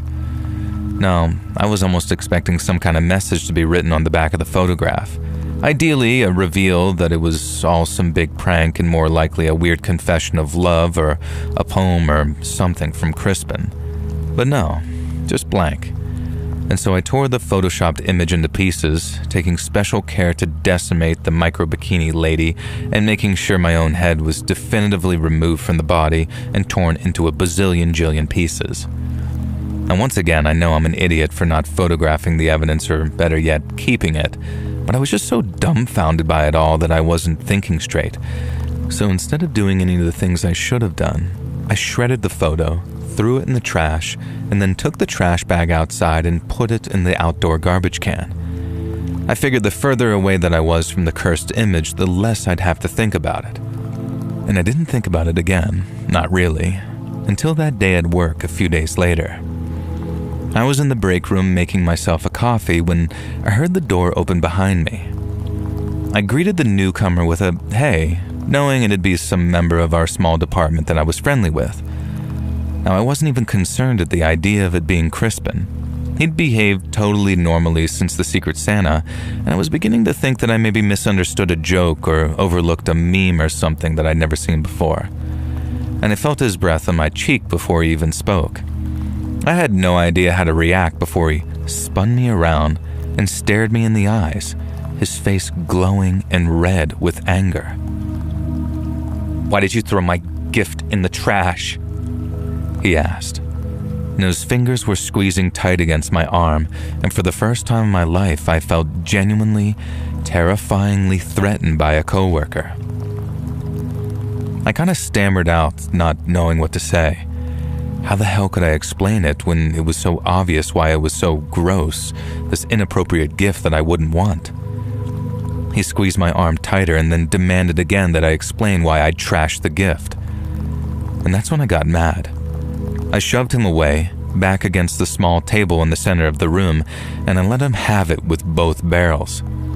I told him it was inappropriate, perverted, and completely unwanted. And then it hit me. How the hell did he know I'd thrown his gift in the trash? Could have been a lucky guess, but I wanted to know, so I asked. And the answer was very chilling and very simple. He told me matter-of-factly that he had a suspicion that I might do this, so he'd been checking my garbage. Like, holy crap, bro. I was taken aback and had no idea what to do or say other than ask why. Why the photo? Why this obsession? Did he have a thing for me? Was this some kind of attempt to win me over? Crispin acted insulted and almost disgusted, like the idea of being attracted to me was sickening to him. Now, I know he was trying to rile me up, but my dumb idiot self bit the bullet, demanding to know why that was so gross, and if so, why did he Photoshop such a weird, strange picture as my Secret Santa gift? And this a-hole had the temerity to claim that I was the one sexualizing it, and that it was simply a couple of people standing together and I chose to read that into it. My fake body had been basically naked, mind you, and you could see everything through that micro-bikini. That settled it. Crispin was a creepy nutjob, and I was the complete idiot not to keep the evidence proving it. Turns out that didn't matter though, because a minute later, Crispin had grabbed me completely out of the blue and was trying to force my face towards the stovetop, which I'd just used to boil some hot water for tea. Now he was yelling something about finding out how vain I'd be without my beauty or some crap. Just an utterly insane, delusional man. I tried screaming for help, knowing a couple of other coworkers had to be nearby. Thankfully, the first person to burst through the door was a guy named Greg, the department manager, and I didn't notice at the time, but he'd had to smash the door with a fire extinguisher. Crispin had locked us in from the inside. Now, it was only my terrified screams that caused Greg to know something serious was happening. He quickly tackled Crispin away from me, slamming him into a cupboard and punching him so hard in the side of the head that Crispin just collapsed like Santa's discarded sack. I was kind of taken aback that Greg had been so keen to defend me so violently, but he later explained that A, he'd heard enough through the door to know something bad was going to happen, and more disturbingly, B, Crispin had been bragging to some of the male coworkers that the Secret Santa gift that he was getting for his unnamed female colleague was going to make her dive straight into his bed. So, a creep all around then, I guess. Now naturally, Crispin got fired despite his apparent friendliness with the boss of the company, who mysteriously acted like he didn't even know the guy. I opted to press charges against Crispin for his attempt to burn my face, and thankfully, the company had a secret security camera in the rec room/kitchen area that verified my story, albeit without sound. Crispin somehow managed to get a suspended sentence, I guess because his assault ultimately failed, but as far as I've heard on the grapevine, his lunatic behavior messed up his life for years to come, and I can't say that I have any sympathy for him. I still work at that company, promoted into Greg's position eventually, who himself has risen up the ranks. We still do Secret Santa even because we all decided that we weren't going to let one insane creep ruin the festive season for us. But we do tell new employees about the one guy who took it too far, without mentioning that I was the recipient, of course, just in case anyone else gets into their head that sending the most bizarre and unpleasant Secret Santa gift is the way to a fellow employee's heart. Spoiler, it isn't.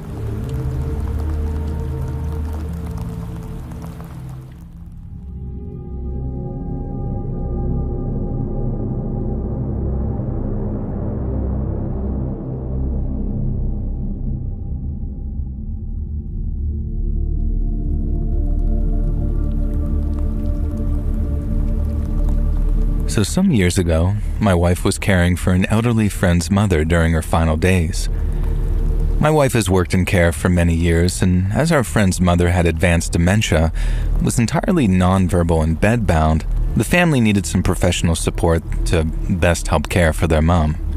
And as such, it was arranged that my wife would stay at their mom's house from Friday afternoon to the Sunday afternoon, as the family already took care of her around the clock during the week. And as the family has known me since childhood, they were more than happy for me to stay there over the weekend as well, and for our daughter, who had just turned 2 at the time, to be there as well with my wife, as my wife took care of their mom, who was bedbound in the lounge downstairs. And I knew the house well from my childhood, as it was right across the road from my friend's parents' house. As the family have known me since childhood, they were more than happy for me to stay there over the weekend as well, and for our daughter, who had just turned 2 at the time, to be there as well with my wife, as my wife took care of their mum, who was bedbound in the lounge downstairs. I knew the house well from my childhood, as it was right across the road from my friend's parents' house. And as a family, we had the second double room upstairs for my daughter and I, and my wife split the night between our upstairs room and a camp bed downstairs next to her patient for her hourly checks, as she had alarms set throughout the night. My daughter would toddle around the house and ask questions about the lady my wife cared for, who my daughter ended up referring to as Nana Flo. My daughter had explored the house thoroughly with my wife and I, but one day, we went upstairs to go to our room, and she wouldn't cross the landing. She outright refused and began to cry. I picked her up and asked her what was wrong, and she told me that she was very scared. And I asked her why, and she said that she felt frightened and sad upstairs, so we went back down and she seemed happier. At bedtime, I got her to sleep downstairs and carried her asleep up to bed. And the following day, we went upstairs after breakfast to get her dressed, and she again wouldn't cross the landing. I asked her what was scaring her, and she pointed to the box room door. And I asked her what she was pointing at, and she said, "The scary door." And the door was exactly the same as all the other doors on the landing. Dark brown, no detail other than the wood grain and a right-angled brass handle. I told her that there was nothing scary about the door and opened it to show her inside the room. It was a small room used for storing things Flo hadn't used in the years since she was bedbound. A chair, some board games, and a couple of piles of her clothes and a wooden rocking chair that used to be in the garden. I motioned for my daughter to join me in the room to show her that it wasn't scary, but she refused to enter and kept well back. Now, I was beginning to wonder at this point, as she was always very sunny, a very smiley little girl, so I asked her why she didn't like the door or the room, and she said one word: died. I left the room, shut the door, and got her dressed. 2 weeks go by and she still won't go near the door, but I either hurry her past whilst talking animatedly to her or carrying her. And just to clarify, I wasn't scared myself, unnerved definitely, but my daughter clearly was, and as I didn't want her to be, we just tried our best to deal with those moments quickly. Now, during one night, Flo slipped away in her sleep with my wife and daughter next to her holding her hand. We obviously didn't tell our daughter, as it would be a lot to process for a 2-year-old. I kept her upstairs, got her dressed, and packed our day bag as usual, and just got us ready to head downstairs and right out the front door so we didn't have to enter the lounge. As we got to the bottom of the stairs, Flo's adult daughter walked into the hall and saw us. Immediately seeing my daughter, she lit up and said hello to her in her cheeriest voice, considering the circumstances. My daughter suddenly took her hand and said, "Nana Flo's with the angels now." And her daughter just began crying and smiling quietly. We have no idea how she knew she'd passed. She'd passed maybe 3 hours previous, and my daughter and I had been maybe awake half an hour. And what's more, we're not a particularly religious family. My wife and I were both baptized, but we don't really attend church. And the first time my daughter attended church was 8 months later at a wedding, so we have no idea where she got the notion of angels from. And that will honestly stay with me forever. The craziest thing is that when my daughter was born, she didn't cry. She was so calm, and she also didn't cry on the way afterwards with my wife, even though all the other babies were. One older nurse commented to my wife, "She's been here before, that one." Maybe.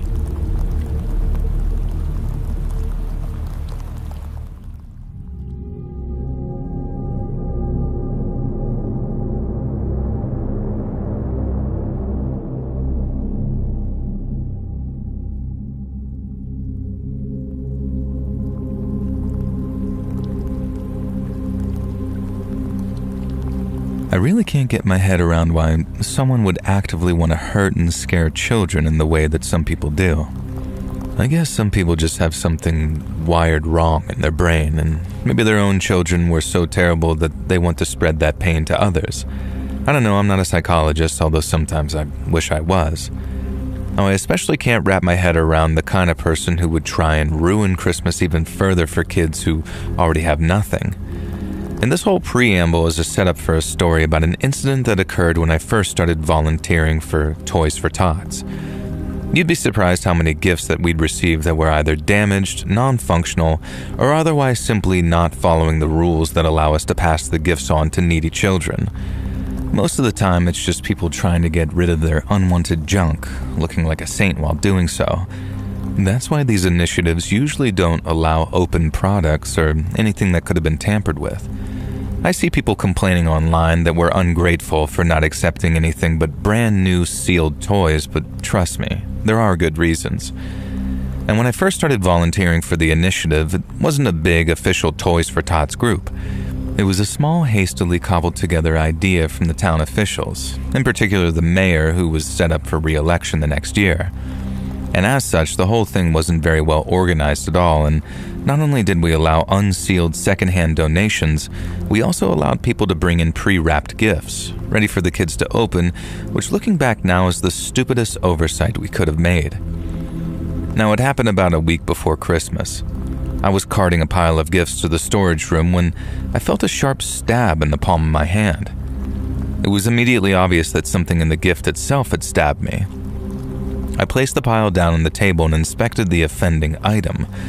A needle was sticking through the corner of the box and had jabbed me as I carried it. Now, my second thought was, holy crap, I've been stuck by a syringe and I need a blood test.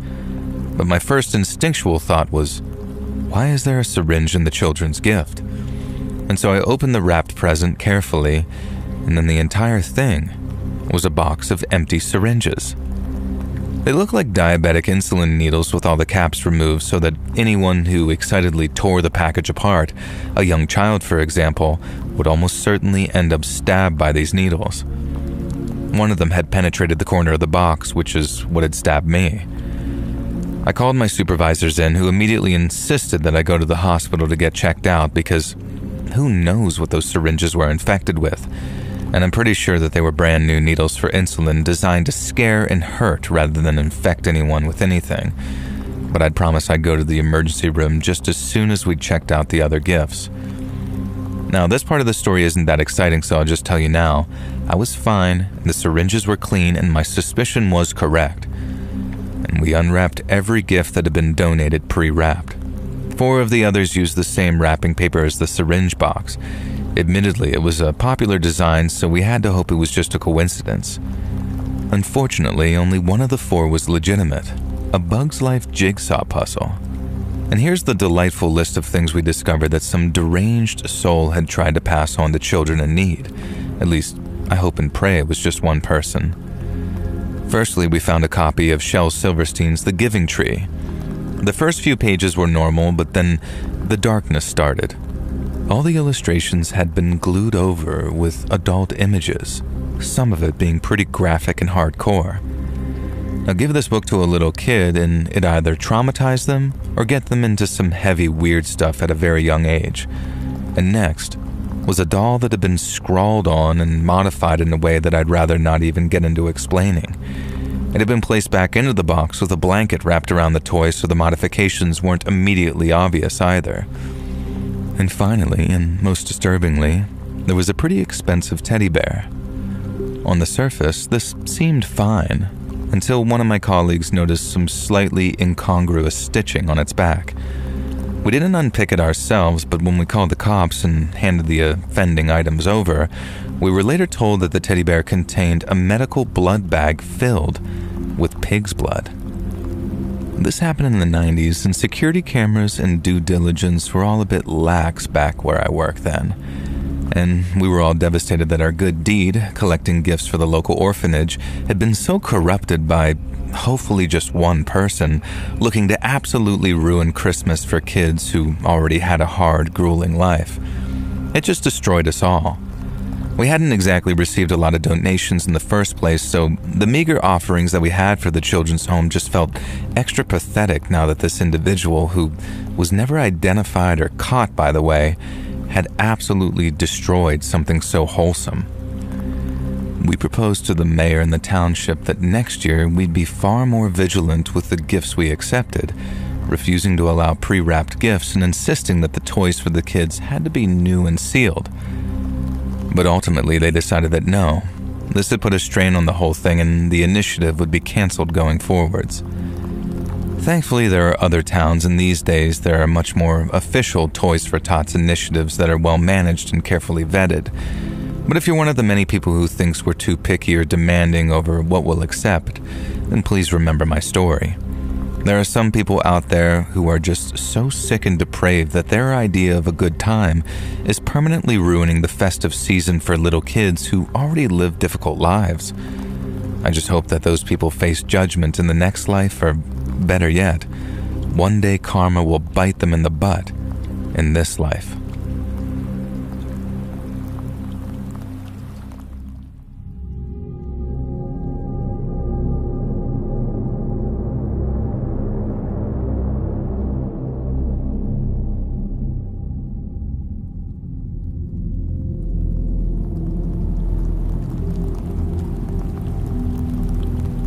So just some background on my family's beliefs. I am spiritual, and my mother is Christian Orthodox, but a more spiritual denomination of it, and my father is absolutely atheist. The first encounter happened this time last year. I was home alone and sitting in my kitchen at the dining table, and from where I was sitting, I was able to see the front door into the living room and the back door into the living room leading into the garden, just to give some context to the layout. I was eating my food and looked up and saw a black, shadowy figure standing inside the house by the back door. I was instantly paralyzed with a sense of impending doom. Every time I looked away, it seemed to reach towards me, so I was unable to move and unable to look away. One thing to note is that after about 5 minutes of me looking at it, my cat started yowling at the front door to be let in. One thing about him is that he rarely meows, and on the rare occasion he does, it is extremely quiet, and this is the first time that I had heard him meow like that. After a few more minutes, I became hysterical and started screaming and crying.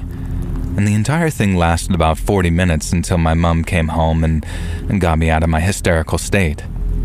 Now, another thing to note is that when the front door opened and my mom came in, and I did not recognize it as her, nor as a human, and I fell to the floor in fear. She immediately got me up and cleansed the entire house and all of the doorways. Now, I put this experience down to being a stress-induced hallucination, as I was going through a very stressful time then, or due to the new hormonal medication that I've been put on, hallucinations being a very rare side effect. Now, this was until the second encounter. I had been away from home the past 2 days, and when I got back today, my dad told me that he had seen a ghost, and when he took a picture of it, it disappeared next time he looked. Now, I was taken aback, as he doesn't believe in the paranormal at all and does not joke about things like this. I asked to see the picture, and in the picture, I saw exactly what I had seen this time last year. I will attach the image that he took, where you will see to the left of it the back door where the original instance occurred. I'm very worried, as my friend pointed out, that it has moved from the back door to the living room window, and due to the layout of my house, the entrance/viewpoint is my glass front door. And I suppose I'm looking for an explanation or any advice. I'm very frightened and I'm just not sure what to do.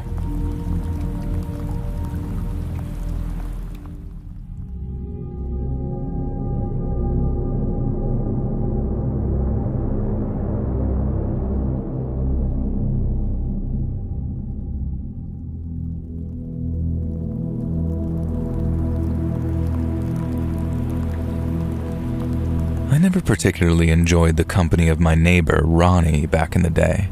I can't say I disliked him or anything, but he was one of those cheerful, larger-than-life, middle-aged divorcees who always wanted to stop me and chat about sports that I didn't watch or weather I didn't care about. And he was the neighborhood gossip too. And frankly, I didn't care that Mrs. Henderson was having an affair with a pool boy or that Lucy de la Roche was on antipsychotic medicine. The problem with Ronnie was that, being my direct next-door neighbor, he seemed to enjoy my company, and he also took it upon himself to be the life and soul of the neighborhood party, which meant that he hosted regular barbecues or arranged safari suppers or invited us boys around for movie night at the home theater that he'd built in his basement. Now, okay, maybe that part was kind of cool and I don't mind those, but I often had to force myself to attend the cookouts and all of that. Now, living next door, new to the neighborhood and freshly divorced myself, it's not like I had a good reason to avoid Ronnie and his hospitality either. So I just kind of saw him as a necessary evil, an overly friendly and overwhelming cross that I had to bear in order to live in the otherwise fantastic, high-quality home in a lovely gated community that my parents had left to me when they retired to Arizona. And I still don't get why they retired there, of all places. Now, everything Ronnie did was just a little too loud and a little too obnoxious. He was always working on some DIY home improvement project, and he always had to start just a little too early and end a little too late, and make a little too much noise. And when he had family over for their get-togethers, his grandkids were just a little too loud and a little too obnoxious as well, and he had this shed where he did his projects. I would say that Ronnie's shed reminded me of that song, What's He Building in There? I don't know if you know it, but there was no secret about the crap Ronnie was making. He'd brag about it and show it off at any given opportunity. Picnic benches, refurbished recliner couches, reframed paintings that he'd found at the Goodwill. And then we, his lucky neighbors, would end up as the recipients of those half-finished, half-good refurbished projects that he managed to make a crazy amount of noise working on.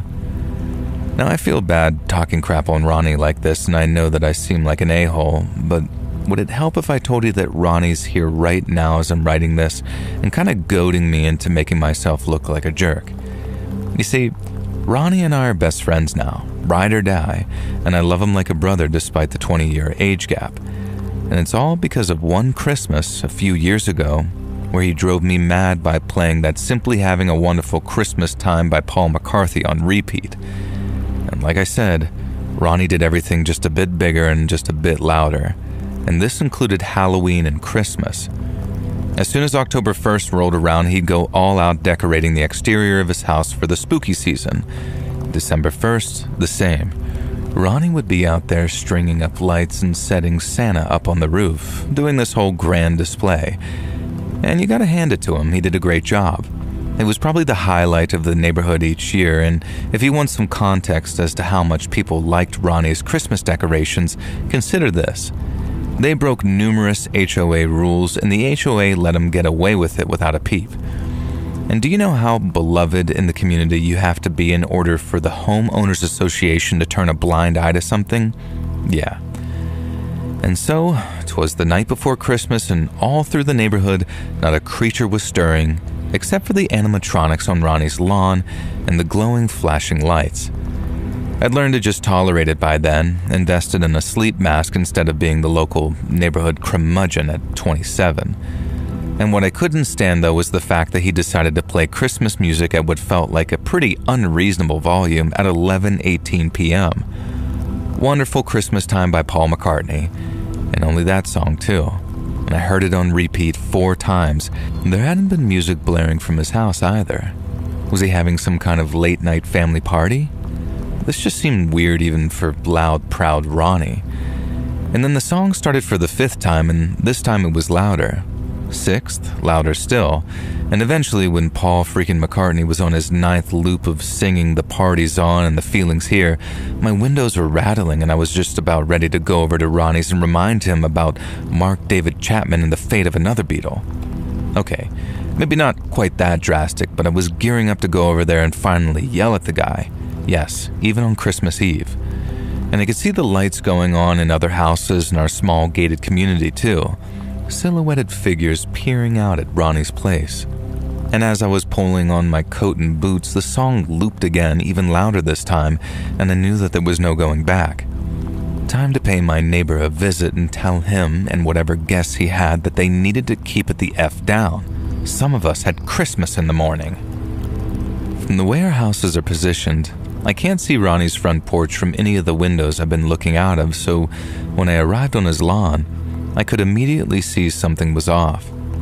For one thing, one of his beloved light-up Santas had been smashed. For another, his front door was wide open. Now, I thought about heading back to get my gun, but something told me that this was too urgent. Instead, I grabbed an axe resting against Ronnie's firewood pile and made my way into the house. The inside was a mess. The whole place had been trashed, like someone was looking for something. In particular, a lot of the pictures that he had on the walls had been pulled off and thrown to the ground. I followed that sound of wonderful Christmas time into the living room, and I'll never forget the sight that met my eyes. Ronnie was just lying there, in a pool of blood, somehow hooked up against the cabinet that held his old classic stack-based stereo system. His eyes were just sort of coming in and out of consciousness, and his hand rested on the volume knob. His fingers were slippery with blood, and he'd been trying to increase the volume to get someone's attention, he told me later. He managed to get the collar of his shirt hooked on the cabinet, so he was being held up, but I could immediately see why he wasn't able to move any more than he was. The man had been beaten within an inch of his life. Both of his legs were broken, one of them so badly that I could actually see the bone protruding from both ends of the break. One of his arms was broken too, and his good arm was just about capable of occasionally upping the volume on that player. Now, I could barely recognize the guy. His face was so swollen, caused by what I later discovered was an aluminum bat to the face over and over. And urgently I looked around for a phone, but Ronnie started convulsing and playing with the volume again.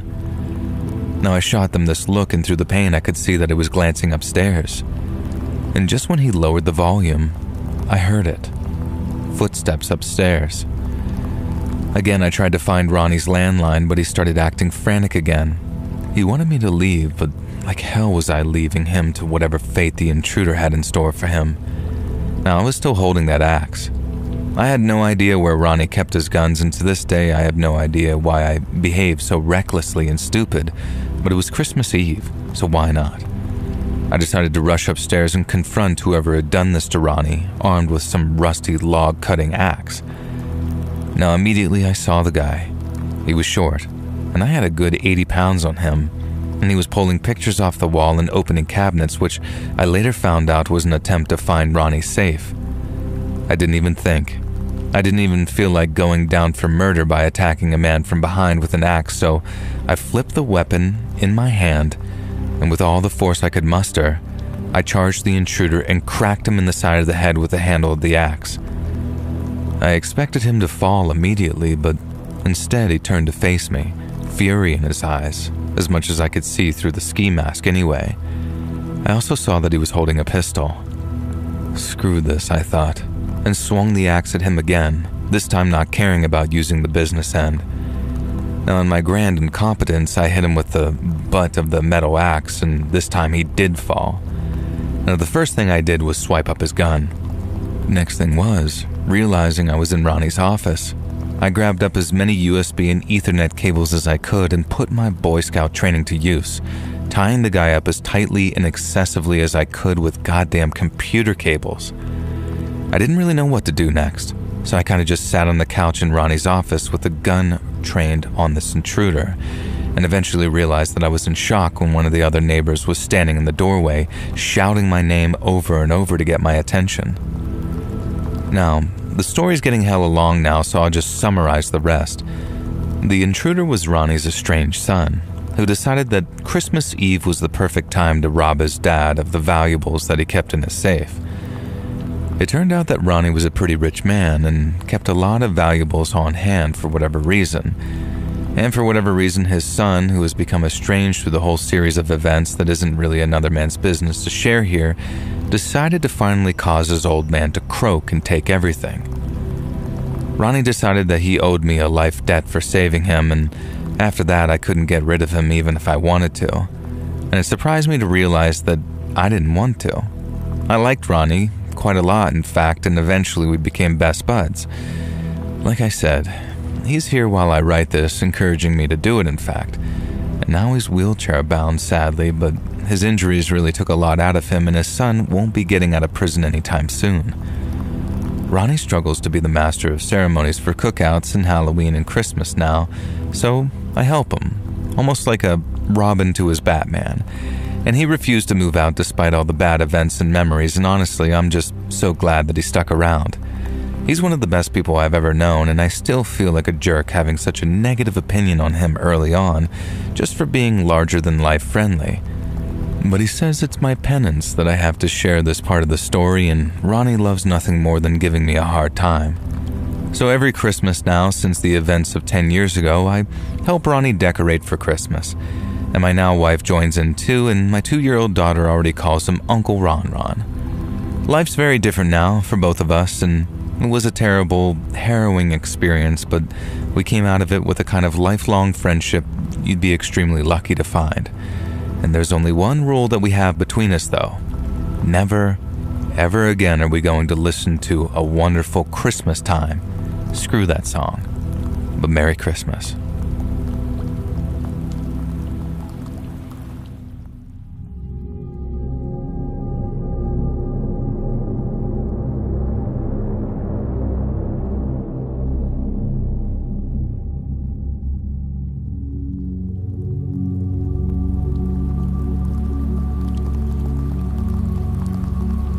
I never thought to Google what this is until discussing it with my wife today, and strongly believe that we had a mimic growing up. Reading some of your accounts of very similar events brought me to actual tears, and I've told these stories to people throughout my life and have never forgotten it. It presented itself several times in the house over the course of many years, twice in very similar ways, and stopped after the final one. And when I was very young, probably 6 or so, I woke up late at night to see my mom cross by my door. My parents' bedroom and mine were next to one another at the time, with a bathroom across the hall. It was very specifically my mom, and she had a specific nightgown on. I called out to her, and it arched its back and contorted itself in a way that I can only describe as like when a cat does it. I put my head back down and covered my head, and when I looked again, she was gone. Now fast forward a few years to maybe middle school. I'm downstairs alone and the power goes out in the middle of the day. The house was a bit older and had ratty drop ceilings in the basement, so whenever I was down there, I could usually tell where everyone in my family was. A second after, the power goes out, and I hear a solid minute of what sounded like very heavy boots stomping around upstairs, and thuds and rattling as if things in the house were being dragged and thrown around. After it stopped and I eventually went upstairs, there wasn't a thing out of place. Now, the third physical event was another few years later, near the end of high school. I sometimes would doze off on the couch in the basement on the weekends, staying up too late. I woke up, looked over the back of the couch, and what looked like my dad was sitting at my family computer. The lights were off downstairs, but I could see him in the glow of the monitor.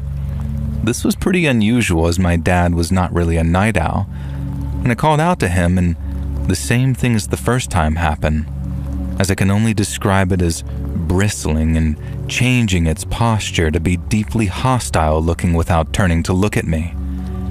I put my head back down for a second to compose myself and try to get a grip and make sure that I wasn't just freaking myself out or making absolutely sure that I was awake. And I got back up and was gone. Now, I was not sleeping. I stood up and went upstairs after that and was up for a while. And the last thing, after a few years ahead when I was a part way through college, I got home pretty late and the hallway near my bedroom was unnaturally, weirdly cold in one area, much more so than the rest of the house. Now, I knew full on something was strange, but tried to put it out of my mind and force myself to be rational.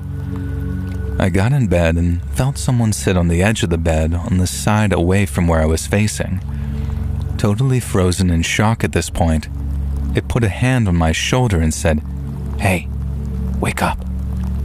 In what sounded like my dad's voice, who was pretty soft-spoken and not threatening sounding at all. Mind you, I was not asleep at all, and I shot up at this point and nobody was there. The last occurrence felt sort of final in a weird way that I can't exactly explain. and I lived there full-time for another couple of years until I finished college, visited for days at a time often, and then full-time another 6 months a few years later when changing careers and moving back home from an out-of-state job. Not a hair out of place in the house ever again, and I never told my parents about it, but I just wanted to share with you guys, having spent some time tonight reading other people's stories and realizing that I wasn't alone in this kind of specific phenomenon. Why it presented itself in such a frightening way but spoke so gently, I have no idea. It freaks me out talking about it to this day.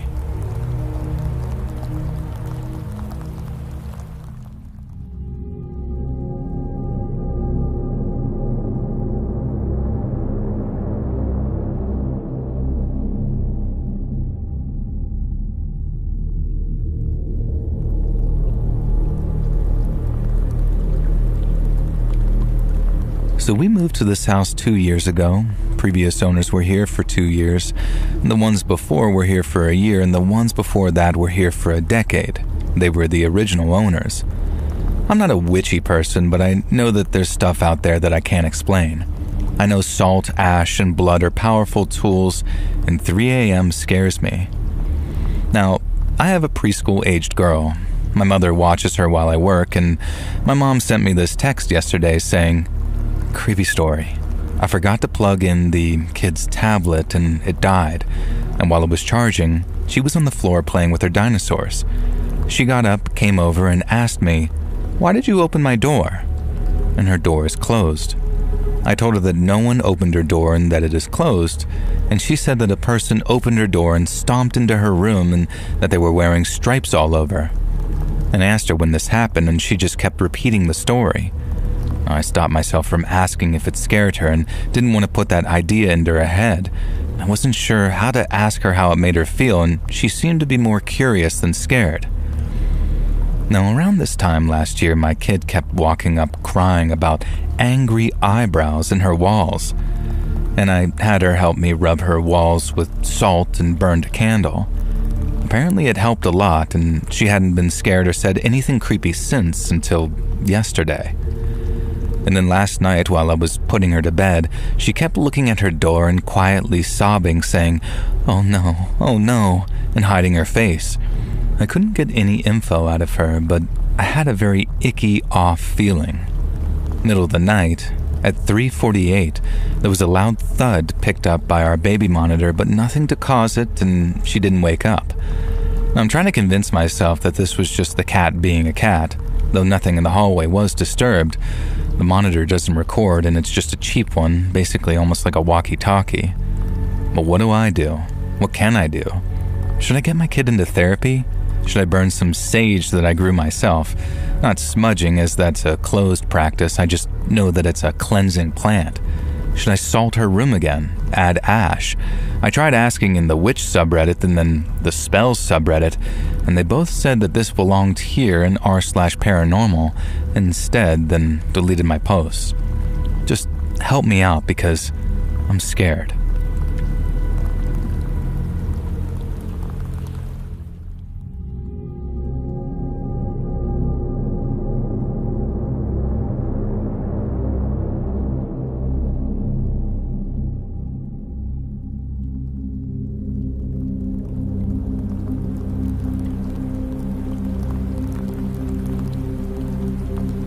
So last October, I moved to Hawaii completely alone. I was unhappy with my life back home and needed a change. I left behind a decently well-paying job that I hated and took a leap of faith, even though I only knew one person on the island. The transition was hard. There were days that I questioned why I had come and what I was looking for. And one afternoon, while playing pickleball, a man approached me. And it was a black man with the bluest eyes I'd ever seen. And we started chatting casually, and then, out of nowhere, he began telling me things about my life that no stranger could possibly know. He said I was from Chicago. He named the exact 2 streets my old apartment in Chicago was located, and he said that I had 3 brothers, which I told him no.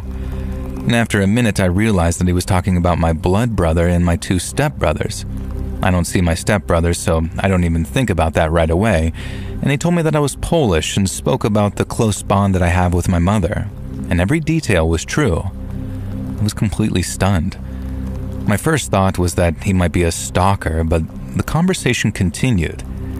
He told me he had this sense, and that I was meant to speak with him. And without me mentioning my career, he said that I would soon find a job that I truly love. And then he told me that I'd meet my person and be married at 27, and that I'd have 3 children. I am a 24-year-old female, and those were all things that I've been quietly worrying about. And as strange as it all was, I didn't feel afraid. I felt this very deep sense of peace, like I was exactly where I needed to be. And when it was my turn to play, we wrapped up our conversation and he said something like, "I'm always here. You'll find me around." And I walked toward the court, but after only a few seconds I turned back to look for him, and he was gone. Completely vanished. The courts were fenced in, so there was no way that he could have just walked off unnoticed in that short amount of time, and also wired so I wouldn't be able to see him even if he did. I played there often and have never seen him again, and it was one of the most surreal and unexplainable moments of my life, and I still think about it all the time.